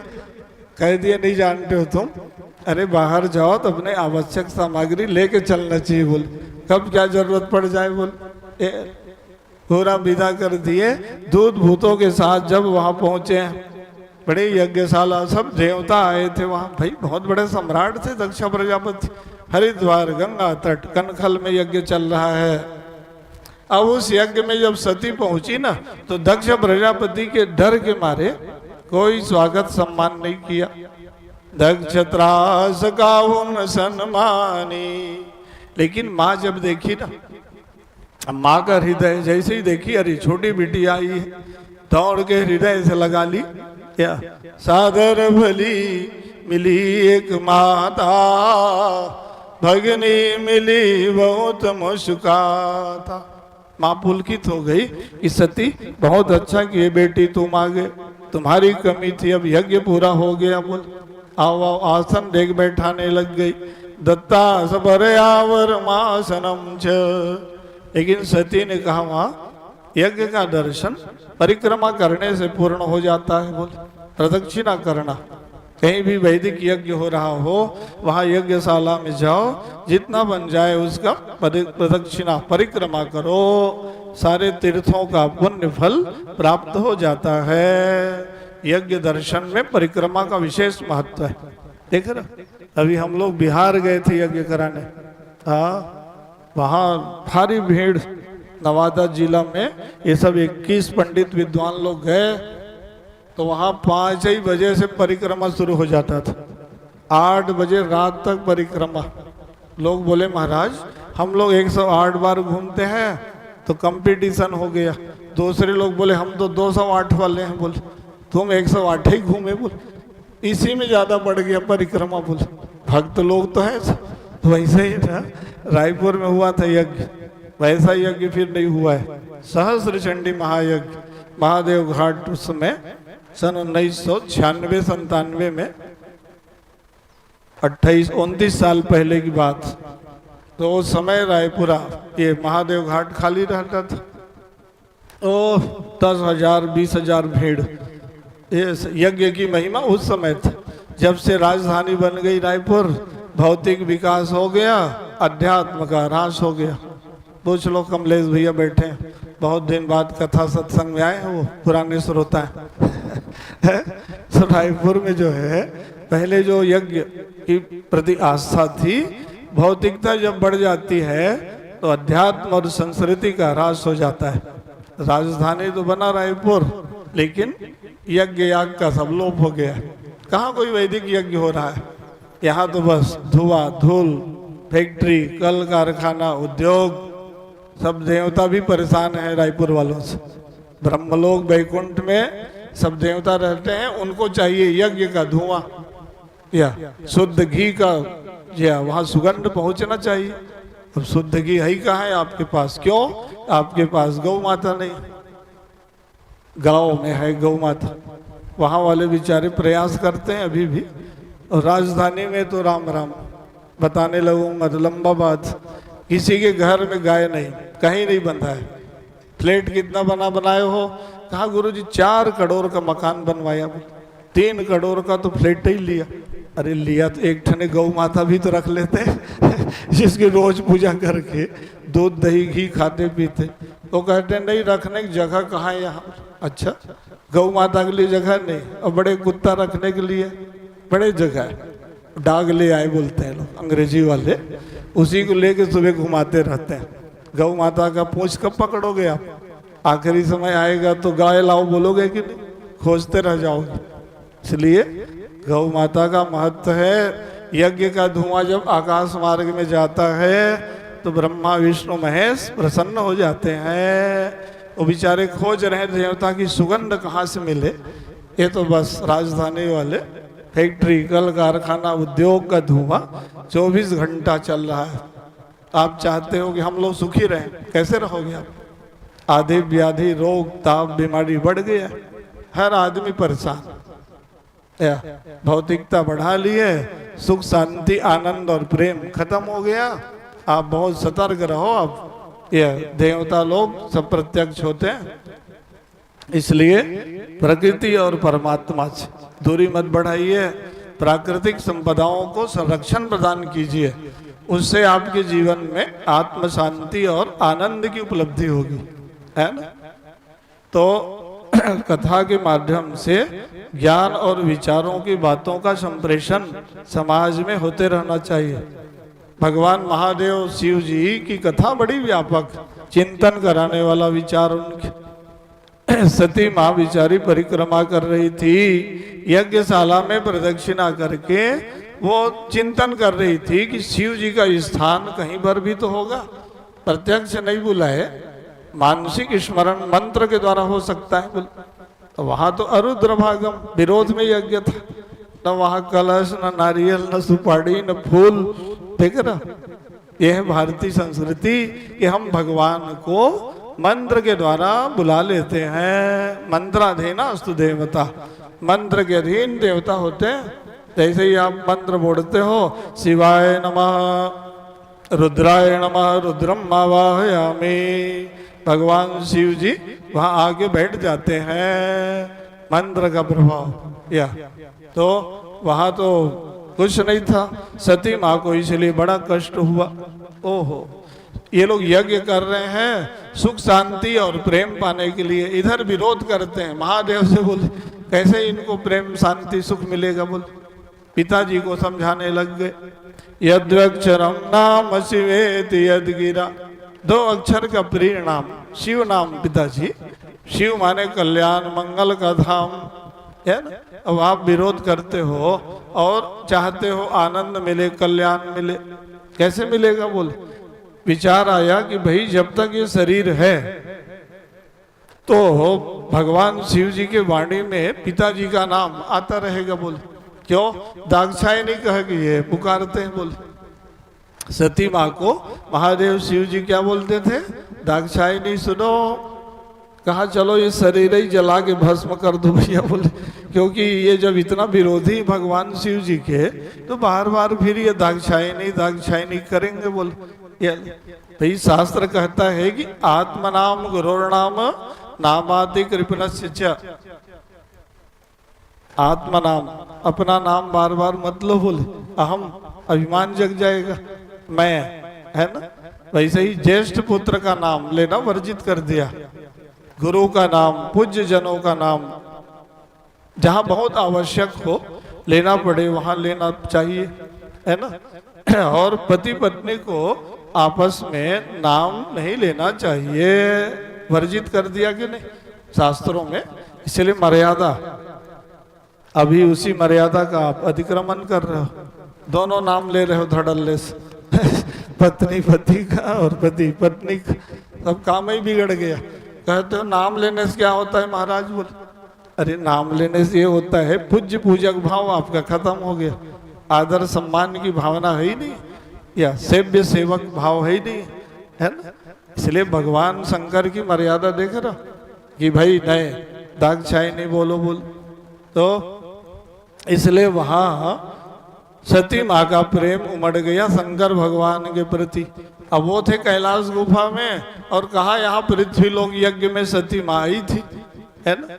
उपजे शिव पद कमल स्नेह, तो सती माँ वहां वरदान मांगने लग गई। अब शरीर त्यागना है तो शिव जी के चरणों में प्रेम हो जाए, इससे मांगना चाहिए। तो भगवान नारायण विष्णु भगवान वहां थे, हाथ जोड़ के वो बोलने लग गई, सद्या ब्रजज्वाल समाधि जागने ना। भागवत के श्लोक में लिखा, बाहर से अग्नि नहीं बुलाया सती माँ ने, या अस कही योग अग्नि तनुजारा भय सकल मख हाहाकारा। योगाग्नि वरदान क्या मांग ली तो आप पढ़ते हो, सती मरत हरिशन भरु मांगा जन्म जन्म शिव पद अनुरागा। शिव जी के चरणों में जन्म जन्मांतर में मेरा प्रेम बना रहे प्रभु। विष्णु भगवान और शिव जी की एकता को सती माँ जानती थी, वरदान इनसे मांग लो प्रेम हो जाएगा शिव जी के चरणों में।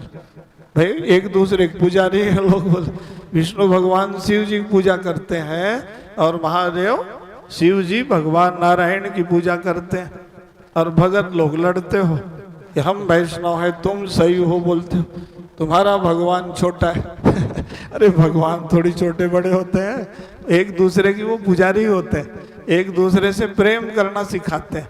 पूजा का मतलब क्या है कि परिवार में समाज में एक दूसरे को सम्मान दो या अपना प्रेम बढ़ाओ। और हम लोग पूजा करते हैं और दूरी बढ़ाते हैं, नहीं नहीं, परस्पर सामंजस्य पूर्ण संवाद समन्वय प्रेम होना चाहिए। देवताओं में कितना प्रेम है विचार करो। भगवान राम जी शिव जी की पूजा करते थे, जंगल जाते थे, ओ जी पार्थिव नाय उमा था।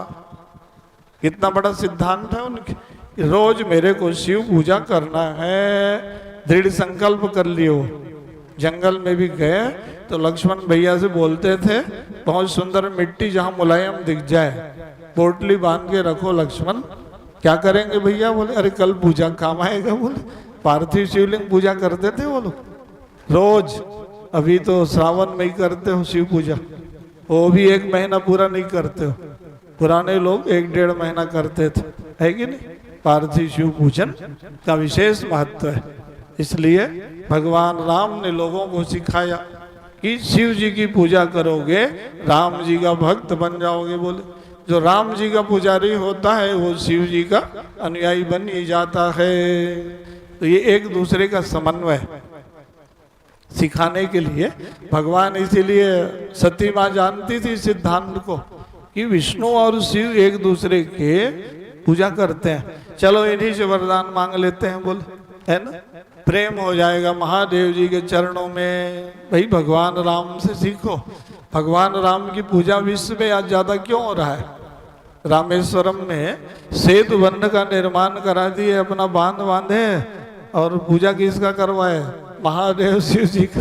भाई अपना मंदिर वो बनवा सकते थे, ए राम मंदिर बनाओ जी, हमने पुल बंधवाया, लेकिन नहीं, शंकर जी की जो लोग पूजा करेंगे राम भक्त बन जाएंगे। बोल पूरे विश्व के लोग आज गंगा जल चढ़ाने जाते हो, उनको भगवान राम की भक्ति सहजता से मिल जाता है।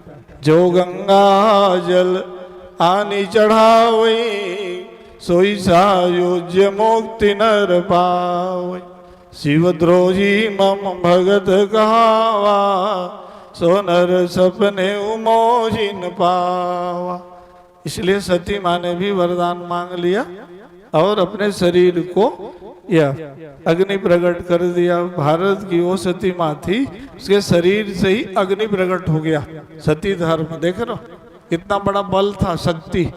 सद्या प्रज्वाल समाधि अग्निना, योगाग्नि के द्वारा शरीर को जला के भस्म कर दी। चारों तरफ हाहाकार मच गया। देखो देखो है ना, दूत भूत आए थे वहां, शिव जी के गण, उनको भी सब मार पीट किए, सता दिए। समाचार पहुंच गया शिव जी के पास। नारद जी ने जाग बताया, महाराज सती जल के भस्म हो गई। आपके दूत भूतों को भी वहां दंड दे दिए लोग। शंकर भगवान के मन में क्लेश नहीं हुआ। क्यों? वो जानते थे सती महामाया है, शक्ति है, और ये जो सती है ये सीता जी का रूप बना ली थी। उनको रामायण की कथा याद आ गई। मानस में कथा है ना कि सती माँ प्रभु राम जी के पास सीता बन के चली गई परीक्षा लेने। और इस बात को शंकर भगवान ने ध्यान लगा के जान लिया है ना? तब शंकर देखे उधर ध्याना, सती जो किन्न चरित सब जाना। तो महादेव शंकर भगवान तो चाहते ही थे सती जाए भैया, इस शरीर से अब वो प्रेम नहीं सधेगा। ये तो सीता माँ बन गई थी बोल, ये इसलिए अपना लीला करवा दिए। इधर भगवान शंकर ने जाना कि मेरे दूत भूत ओ सब सताए गए, क्रोध आ गया, उठाए अपना चटा पटक दिए। आवेश में वहां से वीरभद्र की उत्पत्ति हो गई। बोलो शंकर भगवान की।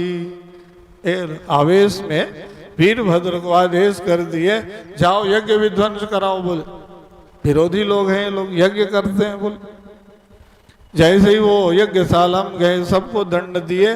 और जहां पर ये प्रधान यज्ञशाला में बैठे थे ना, यजमान बने, उनके पास पहुंच गए। उसके धड़ को, ये मस्तक को 4 बार घुमाए, कपड़ा निचोड़े जैसे, ये सिर धड़ से अलग हो गया।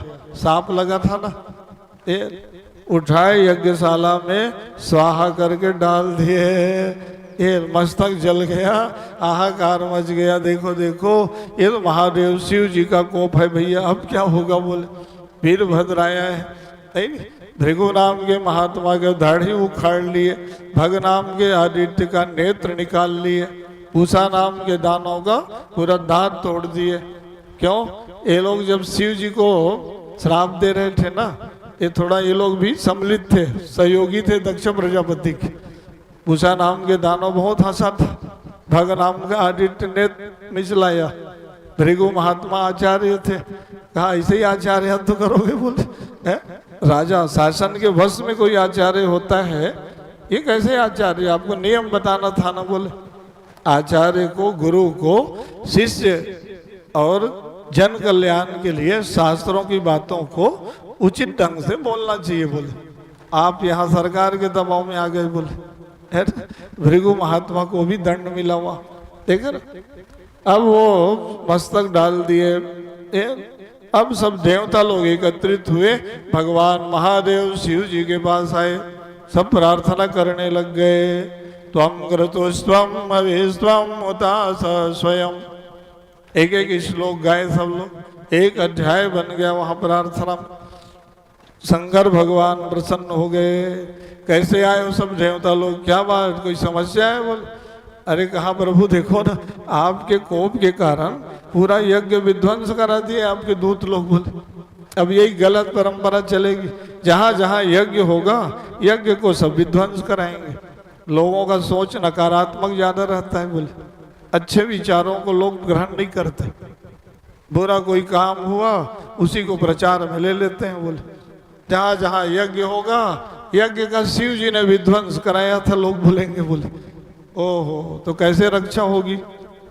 शंकर भगवान ने कहा भाई सुनो, हम लोग कोई यज्ञ विरोधी नहीं है। बोले जहां पर तामस यज्ञ होता है उसको क्या है, मिटाने के लिए जाना पड़ता है। बोले जहां सात्विक यज्ञ होता है उसको पूरा करने के लिए हम लोग जाते हैं। ये भाई विधिहीन यज्ञ, शास्त्र विधि से कोई यज्ञ करता है, जहां सामग्री सुंदर हो, ध्यान दो, जहां कर्म कांड की विधि अच्छा हो, जहाँ पर भावना और संकल्प शुद्ध हो, उस यज्ञ को पूरा करने के लिए हम देवता लोग जाते हैं बोले। और जहाँ पर ये तामस यज्ञ होगा, विधिहीन यज्ञ, नीचा दिखाने, अपमानित करने, ऐसे यज्ञ को जाके हम विध्वंस करा देते हैं बोले। भाई भगवान राम यज्ञ के द्वारा प्रकट हुए थे कि नहीं? और यज्ञ रक्षा करने के लिए तो जंगल गए। निर्भय यज्ञ करो तुम जाय। ऋषि मुनि महात्माओं को क्या कहा भगवान ने? जाओ अब यज्ञ करो। हम आ गए जंगल में। ये तो भगवान यज्ञ रक्षा के लिए आते हैं। कौन से यज्ञ? सात्विक यज्ञ, सर्वजन कल्याणार्थ कोई यज्ञ करता है उसको पूरा करने के लिए भगवान पहुंच जाते हैं सज्जनों। तो शंकर भगवान के पास सब देवता गए, खूब स्तुति गाए। शंकर भगवान ने कहा भाई सब देवता कहते हो तो चलो यज्ञ पूरा करा देते हैं बोले। यज्ञशाला पहुंच गए। जैसे ही कृपा दृष्टि घुमाई सब स्वस्थ होके बैठ गए। ये प्रधान यजमान कहाँ है बोले ना, तो यज्ञशाला के बाहर वही धड़ पड़ा था। क्यों वीरभद्र, मस्तक कहाँ किए बोले? मैं तो आहुति डाल दिया महाराज। क्यों? अरे कहा इसका बुद्धि बिगड़ गया था ना बोले, बुद्धि शुद्ध हो जाए करके डाल दिया बोले। ये तो जल के भस्म हो गया बोले। तो अब क्या करना पड़ेगा? इसके लिए ऐसा करो, बकरे का मस्तक ले आओ बोले। अभी जोड़ देते हैं धड़ में बोले। अज माने ब्रह्म बुद्धि है नहीं? बकरे को संस्कृत भाषा में क्या बोलते हो? अज।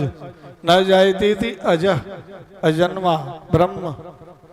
यानी इसका जो भगवत विरोधी वाला बुद्धि था, इसको सद्बुद्धि प्रदान कर देते हैं बोले। इसी को कहते हैं ब्रह्म बुद्धि, है ना भाई? देव संपदा वाला बुद्धि होना चाहिए, है ना? इसलिए भगवान ने वो जोड़ दिया बकरे के मस्तक बोल दिया। सामान्य अर्थ में, अध्यात्म में इसी को आप बोलते हो कि भाई ब्रह्म विद्या बुद्धि प्राप्त हो गई। या तो हमारी बुद्धि में पवित्रता होनी चाहिए, है नहीं? सद्बुद्धि होना चाहिए, सद्ज्ञान वाला बुद्धि होना चाहिए। बुद्धि में विकार न रहे, हमारा विचार पवित्र रहे, उसके लिए सत्संग और भजन का आलम्बन लेते रहना चाहिए। बुद्धि आजकल तो हो भाई, कहते हो ना बड़े बुद्धिजीवी लोग आ रहे हैं बोले। भाई बुद्धिजीवी का मतलब क्या है? भाई बुद्धिमान व्यक्ति का तात्पर्य है कि वो भगवत बुद्धि हो उसके पास, माने भगवान से, धर्म से, ईश्वर से उसका जो बुद्धि है जुड़ा हुआ हो, विचार पवित्र हो, सबके हित कल्याण की भावना हो, परोपकार और दया की भावना ज्यादा हो। ये तो जिसका बुद्धि, जिसका विचार ये धर्म, ईश्वर और राष्ट्र से जुड़ा होता है, वो क्या हो गया? सद्बुद्धि हो गया। वासनाओं से, विकारों से रहित हमारा मन, बुद्धि, विचार हो। तो इसलिए पवित्र बुद्धि जब प्राप्त हुआ ना, जैसे ही वो धड़ में सिर जोड़े भगवान, उठ के बैठ गया, हाथ जोड़ के प्रार्थना गाने लग गया। वो ये शिव जी का जो विरोध वाली भावना थी, खत्म। जय जयकार करने लग गया, बोलो शंकर भगवान की। तो महादेव शिव जी की ये कथा प्रसिद्ध हो गई कि शंकर भगवान ने यज्ञ का विध्वंस भी करा दिया और यज्ञ को संरक्षण प्रदान कर दिया। ये होते हैं महान लोग, लोगों को शिक्षा देना था, है नहीं? और फिर उस भगवान शिव जी ने सबको बताया, आवयो बुद्धि भेदस्य सभवेत्पाद की नरः। आज से शिव और विष्णु में भेद मत करना। उपासना पद्धति अलग अलग हो सकती है, हम लोग तत्वतः एक हैं बोले। या शिव जी की पूजा में आप जलधारा चलाते हो, महाअभिषेक बोलते हो नहीं है? और विष्णु भगवान को तुलसी दल चढ़ाते हो, 1008 तुलसी दल अर्पण करते हो। तो हमारे यहाँ भगवान की पूजा पद्धति भिन्न भिन्न हो सकती है। भगवान तो एक, उपासना में आप भेद कर सकते हो। भाई गणेश जी को आप दुर्वा चढ़ाते हो या सूर्य भगवान को जल चढ़ा देते हो, नहीं? अलंकार प्रियो विष्णु जलधारा शिव प्रिय। तो अलग अलग उपासना पद्धति है। भगवान तत्वतः एक है, एक ही भगवान के कई स्वरूप बन जाते हैं। क्यों? भक्तों के उद्धार और कल्याण के लिए भगवान कई स्वरूप में आते हैं। तो भक्तों को उपासना करने में, साधना भजन करने में या सुगमता हो जाती है। जिसमें जिसका मन लग जाता है उसकी उपासना में लग जाता है, ये तात्पर्य है ना। तो इसलिए भगवान ने यज्ञ पूरा कराया, सब देवता प्रसन्न हो गए। कहा अब यज्ञ करते रहो, लेकिन विधि पूर्वक यज्ञ करो। बोल ध्यान दो, सामग्री शुद्ध हो, ध्यान, द्रव्य शुद्धि, क्रिया शुद्धि और भाव शुद्धि। भावना हमारा पवित्र हो, विचार सुंदर हो, है ना। वैदिक कर्म कांड विधि से बढ़िया वेद मंत्रोच्चारण के साथ यज्ञ हो। अभी तो तामस यज्ञ ज्यादा हो रहा है, कहीं यज्ञ होता भी है तो वहां विधि निषेध का पालन नहीं, सामग्री शुद्ध नहीं, जैसे तैसे साकल्य बना लेते हो, खड़े खड़े कोई आहुति डाल देता है। या कैसे आहुति डालना एक जान रहे हो? यज्ञ में मृगी मुद्रा प्रमाणेन आहुतिम जो याद, जैसे बच्चों को माँ भोजन खिलाती है तो कितना बड़ा ऊंचा भाव रहता है माँ का। अपने पुत्र को मैं भोजन खिला रही हो, संभल के छोटे बच्चों को आप धीरे से छोटा छोटा आहुति डालते हो कि नहीं? वैसे ही वो देवताओं का भोजन है। अब पेंट वाले तो और खतरे हो आप लोग, पेंट पैजामा में भी देवताओं को डाले जाते हो। क्यों भाई छोटू जी? जंगोरा भाटा के भागवत में आपको बताया था कि नहीं? आज आप पहुंच गए हो श्रोता समूह में, बहुत अच्छा है। तो क्या करना है? धोती पहन के आसन में बैठ के शुद्ध पवित्र होके देवान भूत्वा देवाम यजेत, या देवता बन के देवता की पूजा करो। भारतीय वेशभूषा का विशेष महत्व है। चंदन लगा के चोटी बांध के कोई आहुति डालता है, देवता तब उनकी आहुति ग्रहण करता है। अब सिखा ही नहीं है आपके पास, बांधोगे किसको? सब चोटी भी कटवा दी है, राजधानी वाले हो और बिगड़ गए। सिखा रखो, है चोटी रख के मंत्र के द्वारा सिखा बांध के, या धोती। ये माताओं ने अपना प्रोटोकॉल कैसे पालन किया? इनको कोई बोला है कि साड़ी पहन के आया करो? कोई नहीं बोला है। स्वस्फूर्त इनकी चेतना है कि हमारी भारतीय वेशभूषा में हमको कथा में, यज्ञ में, मंदिर में, तीर्थ में जाना है। इधर वाले वीआईपी बन गए। ये कहते हैं हमको पंडित जी लोग, आचार्य लोग, कथावाचक बताएंगे तब धोती पहनेंगे। 3 बार ये पंडित लोग बेचारे बोलते रहते हैं कि धोती पहन के आओ, पूजा में ऐसा बैठो, यज्ञ में ऐसा बैठो। माने इस तरह आपका कमजोर हुआ कि बड़े हुए? आप सोचते हो कि हम लोग बड़े हैं, बोले बड़े नहीं हुए, आप कमजोर हो गए। आपका स्तर गिरते गया, गिर रहा है? तो इसको आप संभालो, नहीं तो आपके बच्चे और युवा पीढ़ी पूरे अंग्रेज बन के भारत में घूमते रहेंगे। घूम रहे हैं अंग्रेज, भारत से गए कहाँ बाहर? वो तो सब यहीं घूम रहे हैं।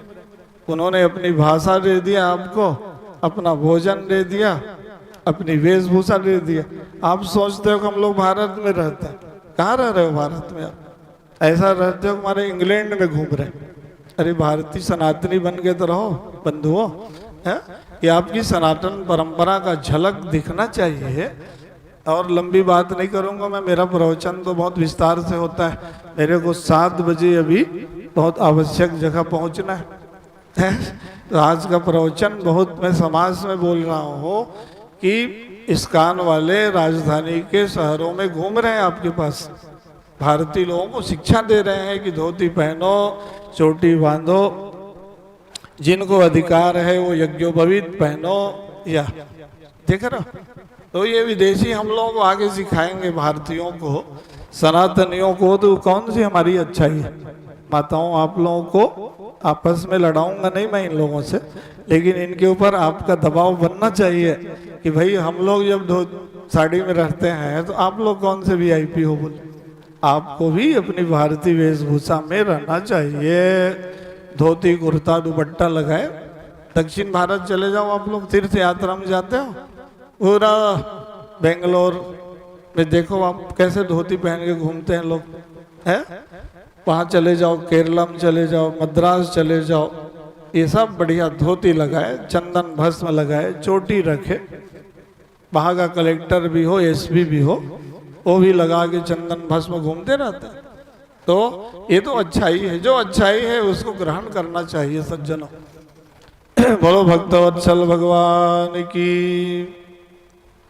भाग्य बिहारी जय हो तुम्हारी, भाग्य बिहारी जय हो तुम्हारी, जय हो तुम्हारी प्रभु, जय हो तुम्हारी, जय हो तुम्हारे प्रभु, जय हो तुम्हारी। दर्शन दे दो रे गिरधारी, दर्शन दे दो हे गिरधारी।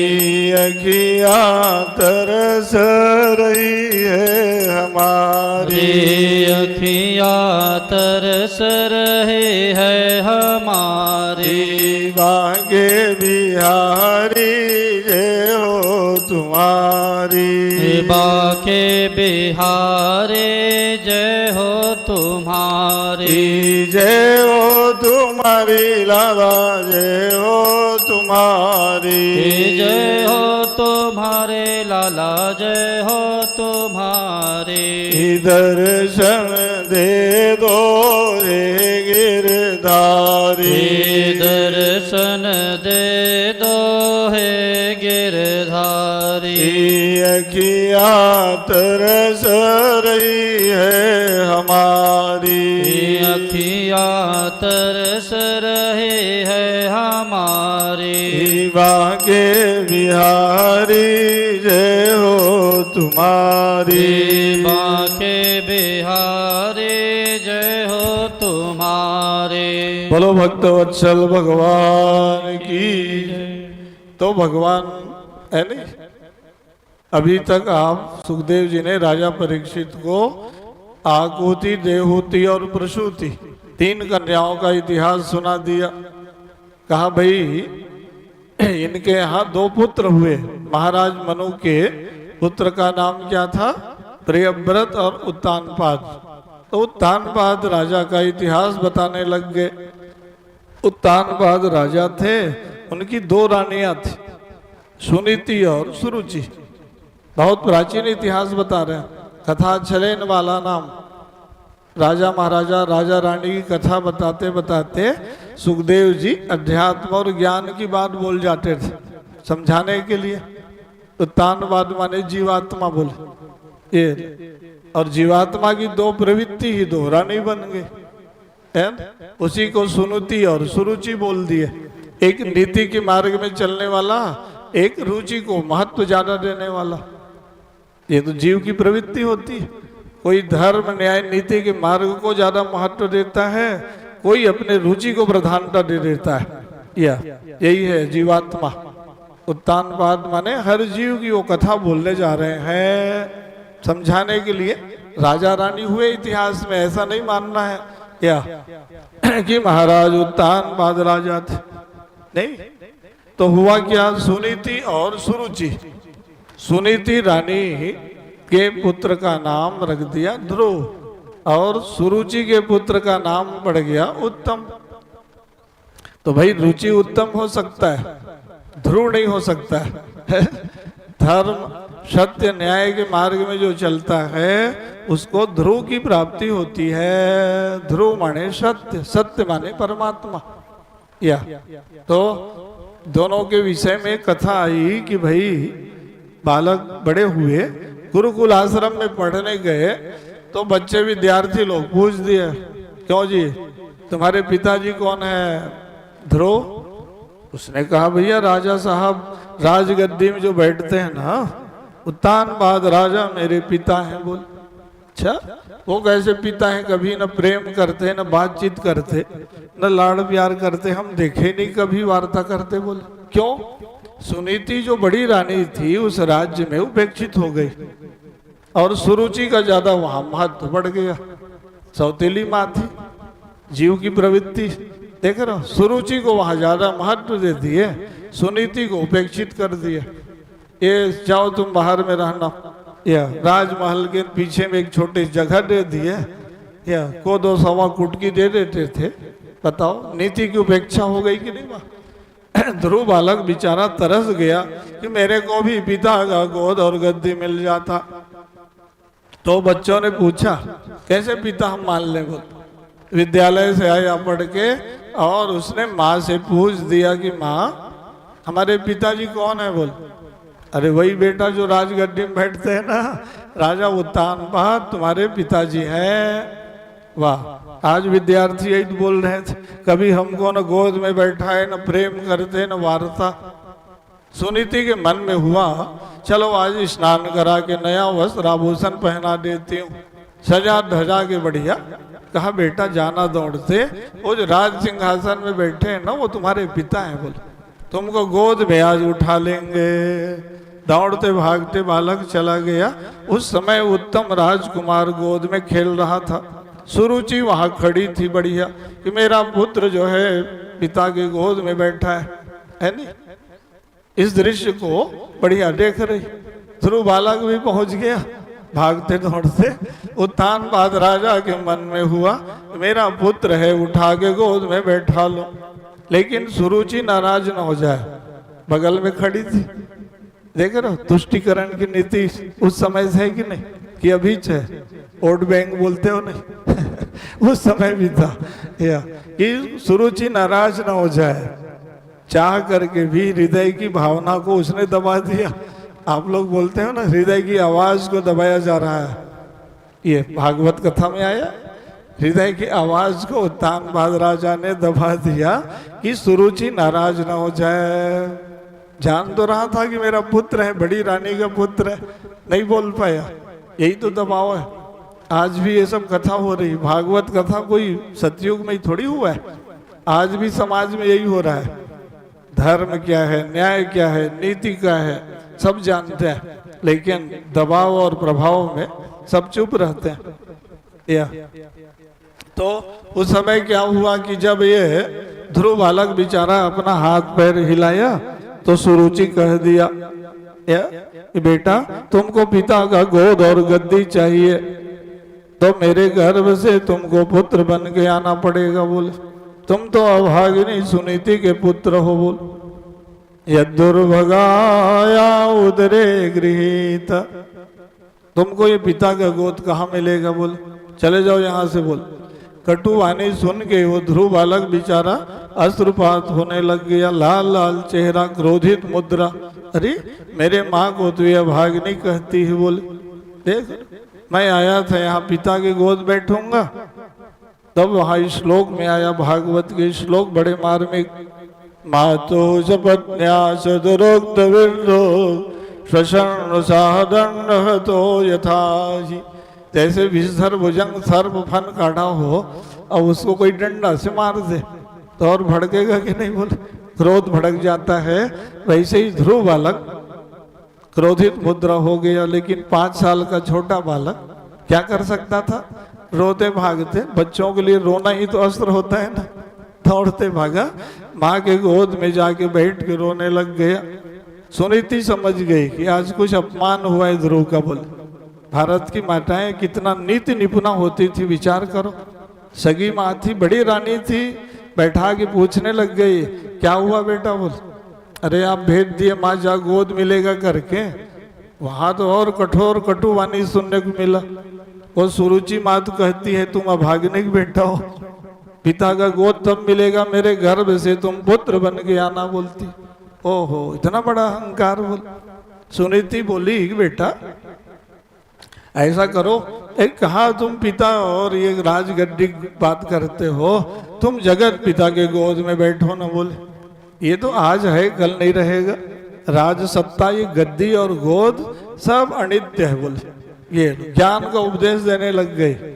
अरे कहा भैया ये सब नित्य नहीं है, जगत पिता का गोद सदा नित्य है बेटा, वहां तुम बैठो ना। बोले अच्छा कैसे माँ। अरे तुम चले जाओ जंगल, जाके वहां भजन करो, भगवान मिलेंगे बेटा जो सदा सत्य है, नित्य है। देखिए सुनिए गुनिय मन माही, मोह मूल परमार्थ नाश। ये जितना दृश्यमान प्रपंच है ये सब अनित्य है। बोले शरीर और संसार तो अनित्य है बेटा। अरे भगवान के गोद में जाओ, जगत पिता के पास मिलो। एक यहाँ शरीर से मिलने जा रहे हो, पिता का गोद अनित्य है। राज सत्ता कुर्सी पद ये सब रहता है, परिवर्तनशील है। बोले शरीर और संसार परिवर्तनशील है, जो सदा नित्य है उनके पास जाओ। बोले भारत की माताएं कैसे जागरूक रहती थी कि अपने पुत्र को कहाँ भेज दी, जंगल। अरे कौन से भगवान का भजन करूंगा, माँ बोले ना आराधयाथोक्षज पाद पद्म। अथोक्षज भगवान जो कमल पुष्प में विराजित रहते हैं। चले जाओ जंगल तो कहा मैं मंत्र भी नहीं जानता, न साधना जानता, न भजन जानता, कहते हो जाओ भगवान से मिलना। बोले देखा, माँ बोली बेटा शुभ काम में सत्कर्म के मार्ग में आगे बढ़ोगे ना तो वहाँ गुरु मिल जाते हैं, मार्गदर्शक मिलते हैं, सहयोगी मिलते हैं। उत्तम कार्य करते रहना चाहिए। देखो माँ का उपदेश लग गया, जब वो जाने लग गया तो माँ मंगलम तात परे सुमंसा। संस्कृत व्याकरण में क्या सुंदर वहाँ श्लोक लिखा, भागवत श्लोक पूर्वक भागवत बोलो ना तो फिर वहाँ कई घंटा समय चाहिए श्रोताओं के लिए। या संस्कृत व्याकरण के परम ज्ञाता भैया जी बैठे हैं हमारे आज के श्रोता समूह में, देख रहे हो डॉक्टर तोयरी वैष्णव जी संस्कृत महाविद्यालय में वो व्याकरण शास्त्र पढ़ाते थे। अभी भी वो अवकाश प्राप्त होने पर भी पढ़ाते रहते हैं विद्यार्थियों को। तो जब वो भागवत का आयोजन किए प्रोफेसर कॉलोनी में ना, तो सब संस्कृत के प्राचार्य प्राध्यापक आचार्य सबको बुलाते थे। फिर वहाँ संस्कृत में ही ज़्यादा श्लोक चलता था। भाई अब संस्कृत के ज्ञाता सब बैठे हैं, बोल अलग अलग सभा में वहाँ के सभा के स्तर से बोलना पड़ता है। तो जब हम लोग भागवत यहाँ पढ़ते थे आज से 20-25 साल पहले, तो डॉक्टर राम निहाल शर्मा जी संस्कृत कॉलेज के प्राचार्य होते थे, वो भी स्वयं श्रोता बन के आ जाते थे। वाह वाह, परंपरा प्राप्त आपने भागवत सुनाया। बोल तो भागवत के श्लोक बड़े अद्भुत है। मां मंगलम तात परे सुमनसा। मस्तक सूंघ के आशीर्वाद देने लग गई माँ। कहा बेटा तुम अकेले जंगल थोड़ी जा रहे हो, ये तो माँ का प्रेम और आशीर्वाद तुम्हारे साथ सदैव रहेगा। बोले चिंता मत करना। देखो 5 साल के बालक ध्रुव को माँ अपने हृदय को वज्र के समान कठोर बना के भेज रही। ध्यान दीजिए, अब हम लोग बच्चों को लाड़ प्यार करके बिगाड़ देते हैं। अभी कहाँ पढ़ने भेजेंगे बनारस महाराज, थोड़ा 12-15 साल का हो जाए तब भेजेंगे, तो फिर बाद में कहाँ पढ़ेगा वो, या उसको तो बचपना से ही भेजना पड़ेगा। गुरुकुल आश्रम जो होता था पहले, देख रहे माँ जो है जितना ज्यादा हृदय को कठोर बनाएगी बच्चों के हित कल्याण के लिए, उतना ही वो आगे बढ़ जाएगा। या आप लोग अपनी साधना तपस्या करते हो, बच्चों को पढ़ाने लिखाने भेजते हो, तब तो वो बालक आगे बढ़ता है, महान बनता है। माता पिता का त्याग बहुत ऊंचा होता है।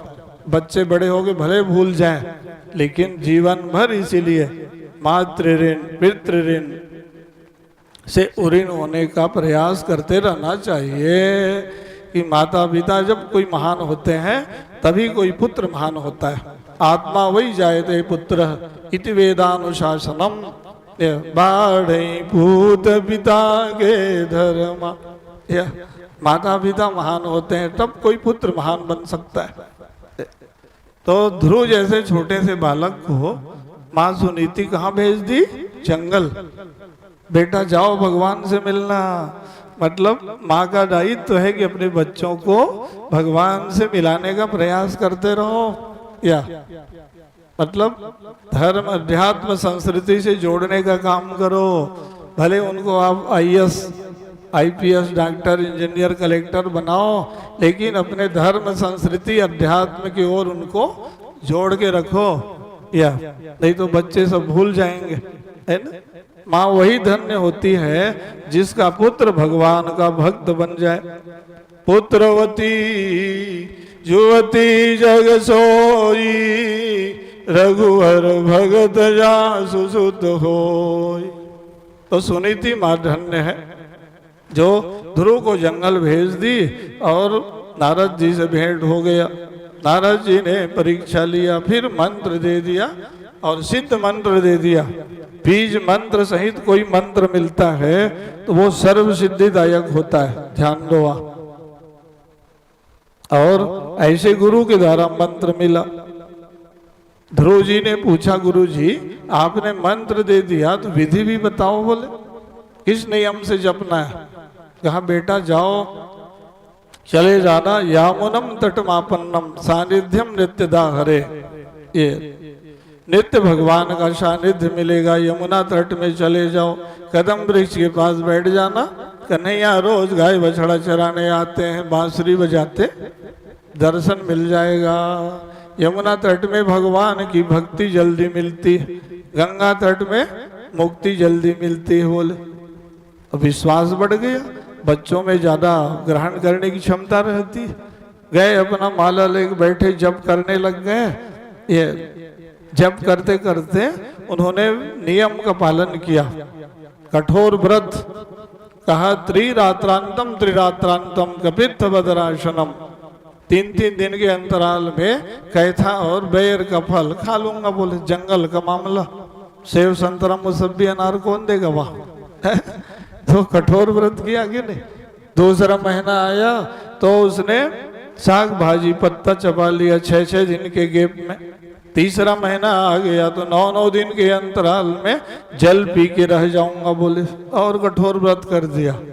चौथा महीना आया तो जल को भी त्याग दिया, वायु पी के रह जाएंगे 5वें महीना में। बोले हवा पी के रह गए, बोलते हो ना कथा में। ये ध्रुव से सीखो। कहा ठीक है जी। अपनी तपस्या को बढ़ा दिया, एक पैर में अंगूठे के बल पे स्थिर खड़ा हो गया। भगवान नारायण का सिंहासन हिल गया। अरे ध्रुव की थी बड़ी कठोर तपस्या है। जो भगवान हृदय में विराजित रहते हैं वो सीधा श्रीमन नारायण भगवान प्रकट हो गए। बोलो भक्तवत्सल भगवान की। भाई सबके हृदय में भगवान है। हम लोग सब गाते रोज हैं, अस प्रभु हृदय छतय विकारी, सकल जीव जगदीन दुखारी। हृदय से अर्जुन तिष्ठति, सबके हृदय में भगवान है। अब अनुभव करना अलग विषय है, जानना है नहीं। ध्रुव बालक बढ़िया आनंद मग्न हो गया, दर्शन करने लग गया। नेत्र बंद है, भगवान का दर्शन मिल गया। देवराज इंद्र गए, कहा भगवान जल्दी वरदान लो, ध्रुव बालक तपस्या कर रहा है। भगवान हंस के बोले क्या हो गया इंद्र जी, ज्यादा कोई तपस्या करता है ना इंद्र भगवान के पास जाते हैं।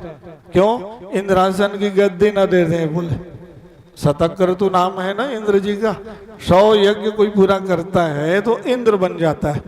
देख रहे छोटे मोटे गद्दी बचाने नेता कितना उधड़ बूध मचाते हैं, और वो तो इंद्रासन की सत्ता है। 100 अश्वमेध यज्ञ जो पूरा करेगा वो इंद्र बन जाता है।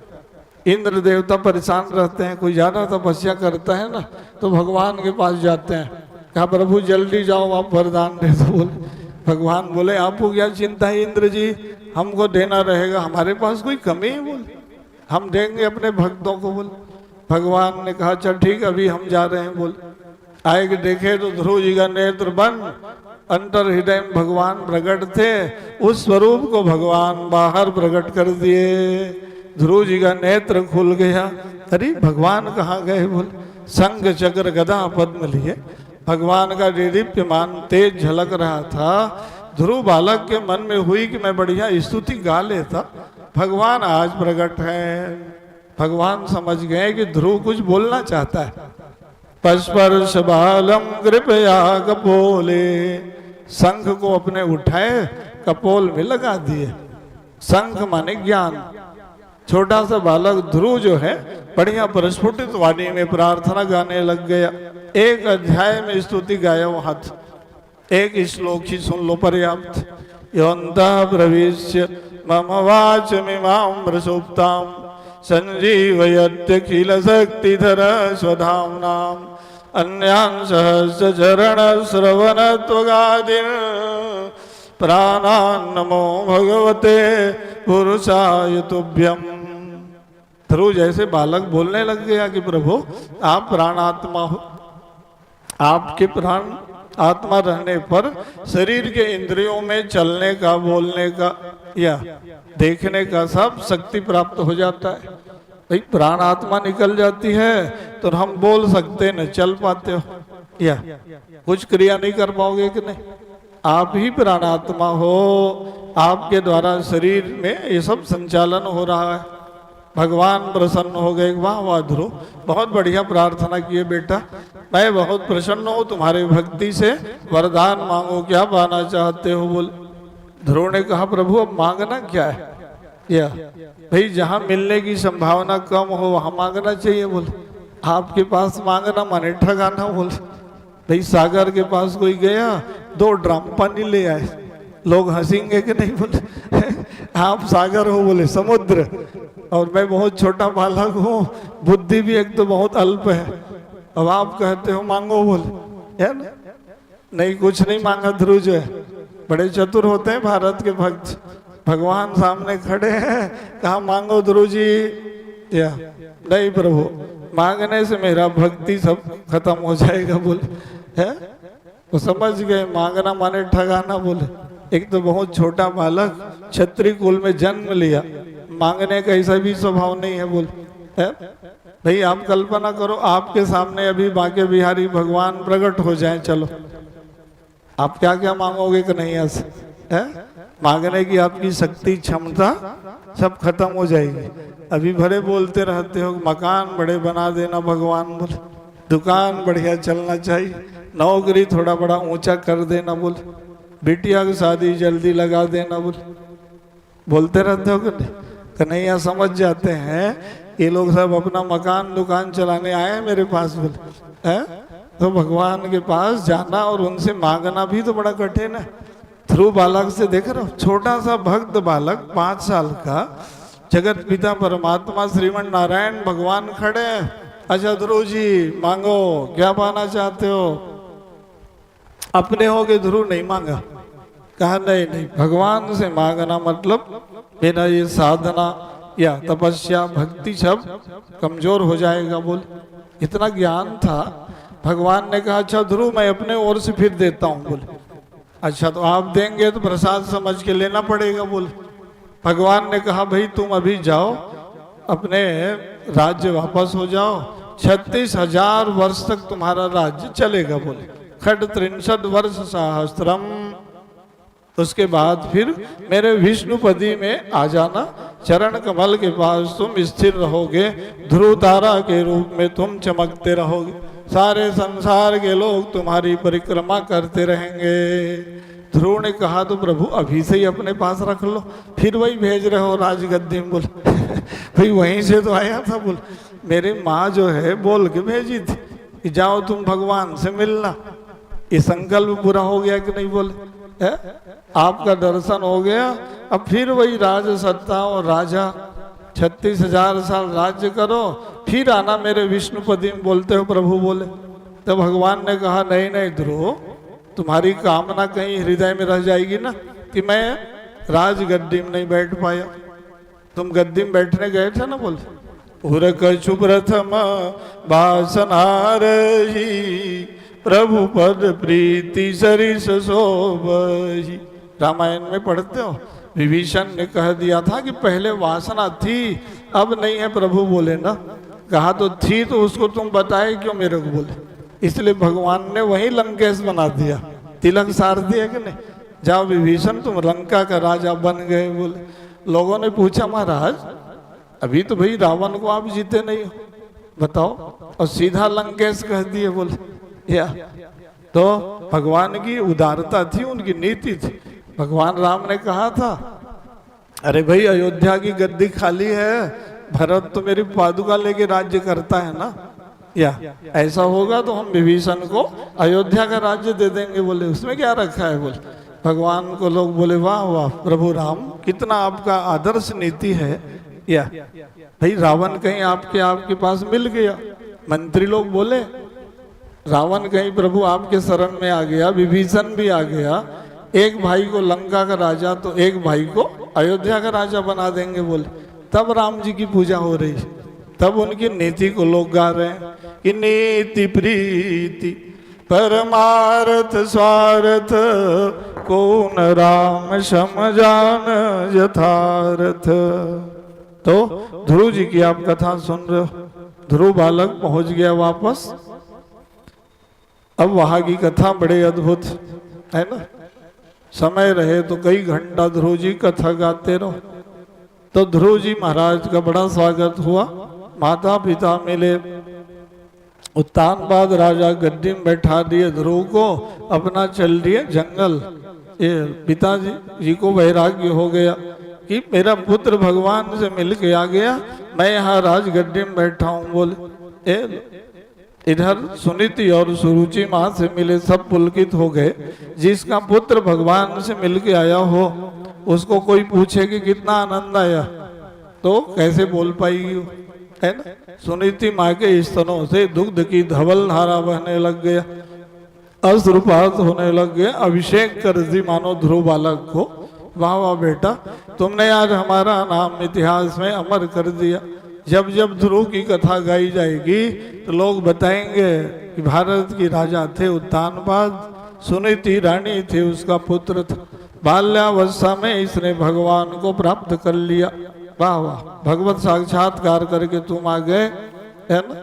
तो ध्रुव बालक की सब बड़ा है प्रशंसा किए और उत्तम राजकुमार बन गया, युवराज।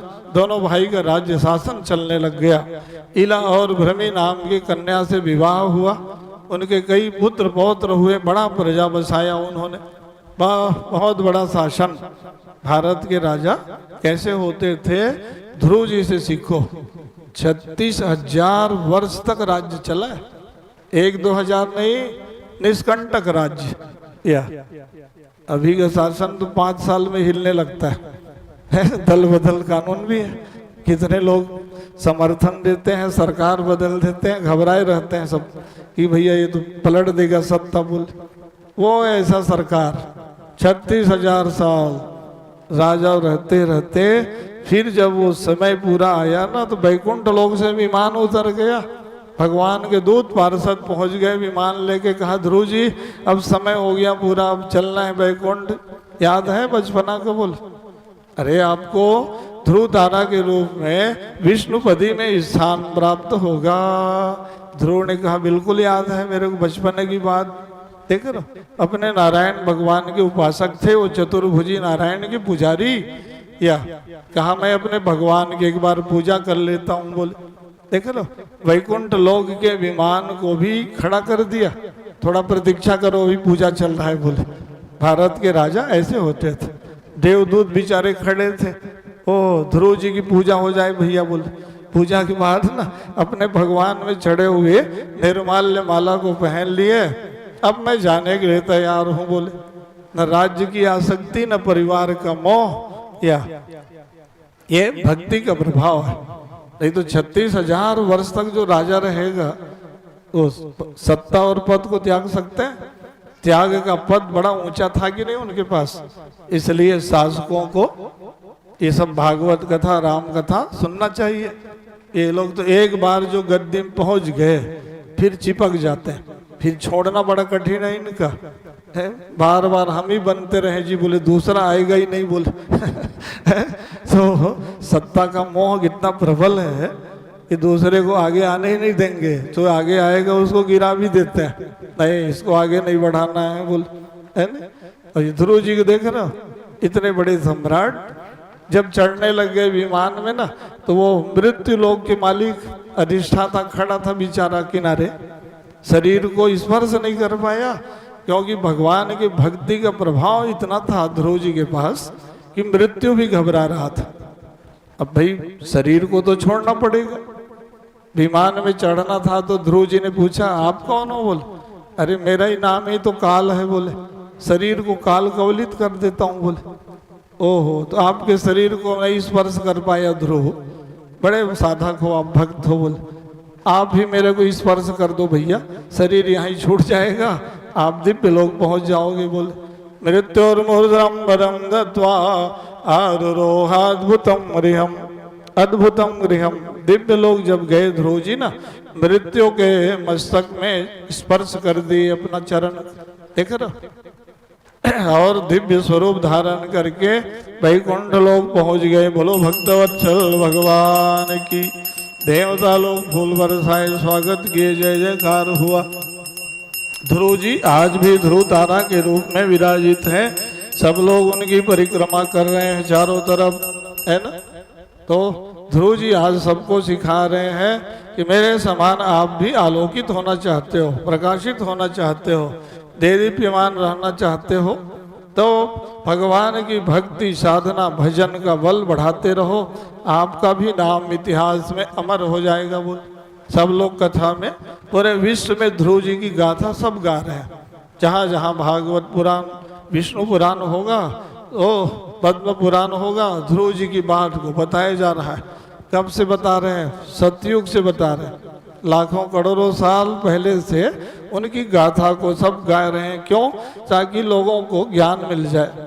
पुराणों के कथा से प्रेरणा मिलती है, संदेश मिलता है, या शिक्षा मिलती है कि हम अपने जीवन में साधना, तपोबल, भक्ति, प्रेम को बढ़ाते रहे। तब तो आज आप लोग गाते रहते हो कि ध्रुव सगलानी जपे हरि नामो पाए अचल अनुपम ठाम। अचल और अनुपम स्थान मिल गया। इनके वंश में बड़े बड़े राजा हुए, सब अंग राजा हुए, वेन शासक हुआ, भगवान पृथु का अवतार हुआ, है नहीं। तो ये सब भागवत के कथा में अनेकों इतिहासों को बताया गया है। कल के सब इतिहास में कल सुनेंगे आपकी कैसे कैसे राजा हुए, है नहीं। पृथु भगवान का अवतार हुआ, प्रेमव्रत राजा का इतिहास, भूगोल खगोल का वर्णन, जड़ भरत कथा प्रसंग, हम नरकों का वर्णन, अजामिल उपाख्यान, वृत्रासुर की कथा, प्रहलाद जी का चरित्र, ये सब भागवत कथा के तृतीय दिवसीय पावन प्रसंग में आप सबको श्रवण कराया जाएगा। तो भागवत कथा परम दिव्याति दिव्य है, और जीवन में दिव्यता लाने के लिए पुराणों के कथा को सदैव श्रवण करते रहना चाहिए, मनन करते रहना चाहिए, जिससे सबके जीवन में पवित्रता आएगी, दिव्यता आएगी, विचारों में या आपके व्यवहार में, आपके स्वभाव में, है ना। तो भागवत कथा सुनने से जीवन पवित्र होता है। तो ये भागवत कथा जीवन को सुधारती है और मृत्यु को संवार देती है। मृत्यु तो होना अनिवार्य है, मृत्यु लोग, लेकिन मृत्यु को भी धन्य बनाने की विधा का नाम ही भागवत है, या जिससे हमारा मृत्यु धन्य हो जाए और जीवन भी मंगलमय बन जाए। तो विष्णु मंगलम के पावन प्रांगण में आप सब लोग अपने जीवन को मंगलमय बनाने का प्रयास कर रहे हैं। तो कल की कथा में आप सभी ज़्यादा से ज़्यादा लोग भागवत कथा रसामृत पान कर जीवन को धन्य बनाएं। आज यहीं पर वाणी को विराम देता हूँ। आइए सब मिलकर मंगल आरती करेंगे, प्रसाद लेकर ही सब लोग प्रस्थान करें। बोलो भागवत भगवान की जय। फिर कल की सभा में डॉक्टर तोनिधि वैष्णव भैया जी का संबोधन अंतिम में होगा। आज अब विशेष कार्यक्रम में मुझे जाना पड़ेगा, समय हो गया है, इसलिए आप सभी भगवान नाम संकीर्तन करते हुए आरती गान करें। आज हमारे बहुत बड़े पुराने श्रोता भागवत के आयोजक सुशील शर्मा जी और क्या नाम है अश्विनी जी, माँ के साथ पधारे सब परिवार, ये सब लोग महासमुंद में हमारा कई आयोजन, राम कथा, भागवत कथा का दिव्य आयोजन करते रहते हैं। बोलो भक्तवत्सल भगवान की जय। कृष्ण गोविंद गोविंद गोपाला, कृष्ण गोविंद गोविंद गोपाला, भज मुरली मनोहर नंदलाला, भज मुरली मनोहर नंदलाला, भज मुरली मनोहर नंदलाला, भज मुरली मनोहर नंदलाला, कृष्ण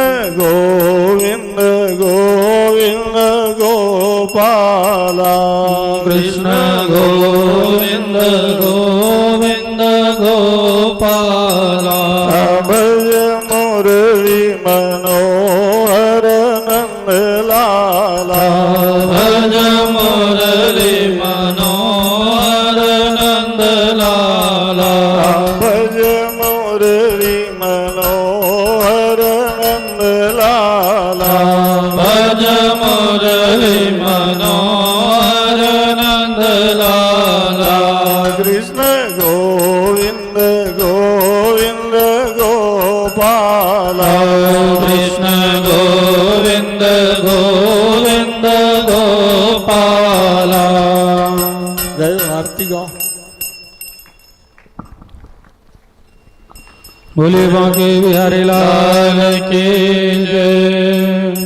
श्री बांके बिहारी तेरी आरती गाऊं श्री बांके बिहारी तेरी आरती गाऊं हे मदन मोहन तेरी आरती गाऊं हे मदन मोहन तेरी आरती गाऊं आरती गाऊं प्यारे तुम को रिझाऊं आरती गाऊं प्यारे तुम को रिझाऊं आरती गाऊं लाला आपको मनाऊं आरती गाऊं लाला आपको मनाऊं हे श्याम सुंदर तेरी आरती गाऊं हे श्याम सुंदर तेरी आरती गाऊं सेवा के बिहारी तेरी आरती गाऊं सेवा के बिहारी तेरी आरती गाऊं मोर मुकुट प्यारे शीश पे सोहे मोर मुकुट प्यारे शीश पे सोहे प्यारी बंसी मेरो मन मोहे प्यारे बंसी मेरो मन मोहे देख छवि बलिहारी में जाऊं देख छवि बलिहारी में जाऊं श्री बांके बिहारी तेरी आरती गाऊं श्री बांके बिहारी तेरी आरती गाऊं चरणों से निकली है गंगा प्यारी चरणों से निकली है गंगा प्यारी जिसने सारी दुनिया तारी जिसने सारी दुनिया तारी मैं उन चरणों के दर्शन पाऊं मैं उन चरणों के दर्शन पाऊं श्री बांके बिहारी तेरी आरती गाऊं श्री बांके बिहारी तेरी आरती गाऊं दास अनाथ के नाथ आप हो दास अनाथ के नाथ आप हो दुख सुख जीवन प्यारे साथ आप हो सुख दुख जीवन प्यारे साथ आप हो हरे चरणों में मैं प्रेम लगाऊं हरे चरणों पे मैं शीश नवाऊं। श्री बांके बिहारी तेरी आरती गाऊं। श्री बांके बिहारी तेरी आरती गाऊं। हे मदन मोहन तेरी आरती गाऊं। हे मदन मोहन तेरी आरती गाऊं। बांके बिहारी तेरी आरती गाऊं। आरती सुंदर कर्पूर गौरम करुणावतारम संसार सारं भुजगेन्द्रहारं सदा वसन्तं हृदयारविन्दे भवं भवानी सहितं नमामि। भवं भवानी सहितं नमामि। आचमनीयं जलं समर्पयामि परिक्रमायां मां जे तीर्थानि प्रचरन्ति त्रिकासानिकं गिणः त्रिकागुं सहस्रयोजने वदन्वानि तन्मसि। आरार्तिक्यम् आचमनीयं जलं समर्पयामि नैवेद्यं निवेदयामि। नाभ्यायाशिरदन्तरिक्षगुं शेषणानयोः समवर्तत प्रभ्या भूमिर्षः श्रोत्रान् तथा लोकान् अकल्पयन्नाचमनीयं जलं समर्पयामि मंत्रपुष्पांजलि। सभी अपने स्थान पर हाथ जोड़कर भागवत भगवान से प्रार्थना कर लें। ध्येयं सदा परिभवग्नमभीष्टोऽहं तीर्थास्पदं शिवविरञ्चिनुतं शरण्यं धृत्यातिहं प्रणतपालभवाजितोतं वन्दे महापुरुषते शरणारविन्दम्। त्वमेव माता स्वपिता त्वमेव बन्धुश्च सखा त्वमेव विद्या द्रविणं त्वमेव सर्वं मम देव। कायेन वाचा मनसेन्द्रियर्वा बुद्ध्यात्मना वानुसृतः स्वभावात् करोमि यद्यत् सकलं परस्मै नारायणायेति समर्पयामि। नानासुगन्धिपुष्पाणि भवानि च पुष्पाञ्जलिर्मया दत्तं गृहाणां परमेश्वर मंत्रपुष्पांजलिं समर्पयामि। बोलो वृंदावन बिहारी लाल के। श्रीमद्भागवत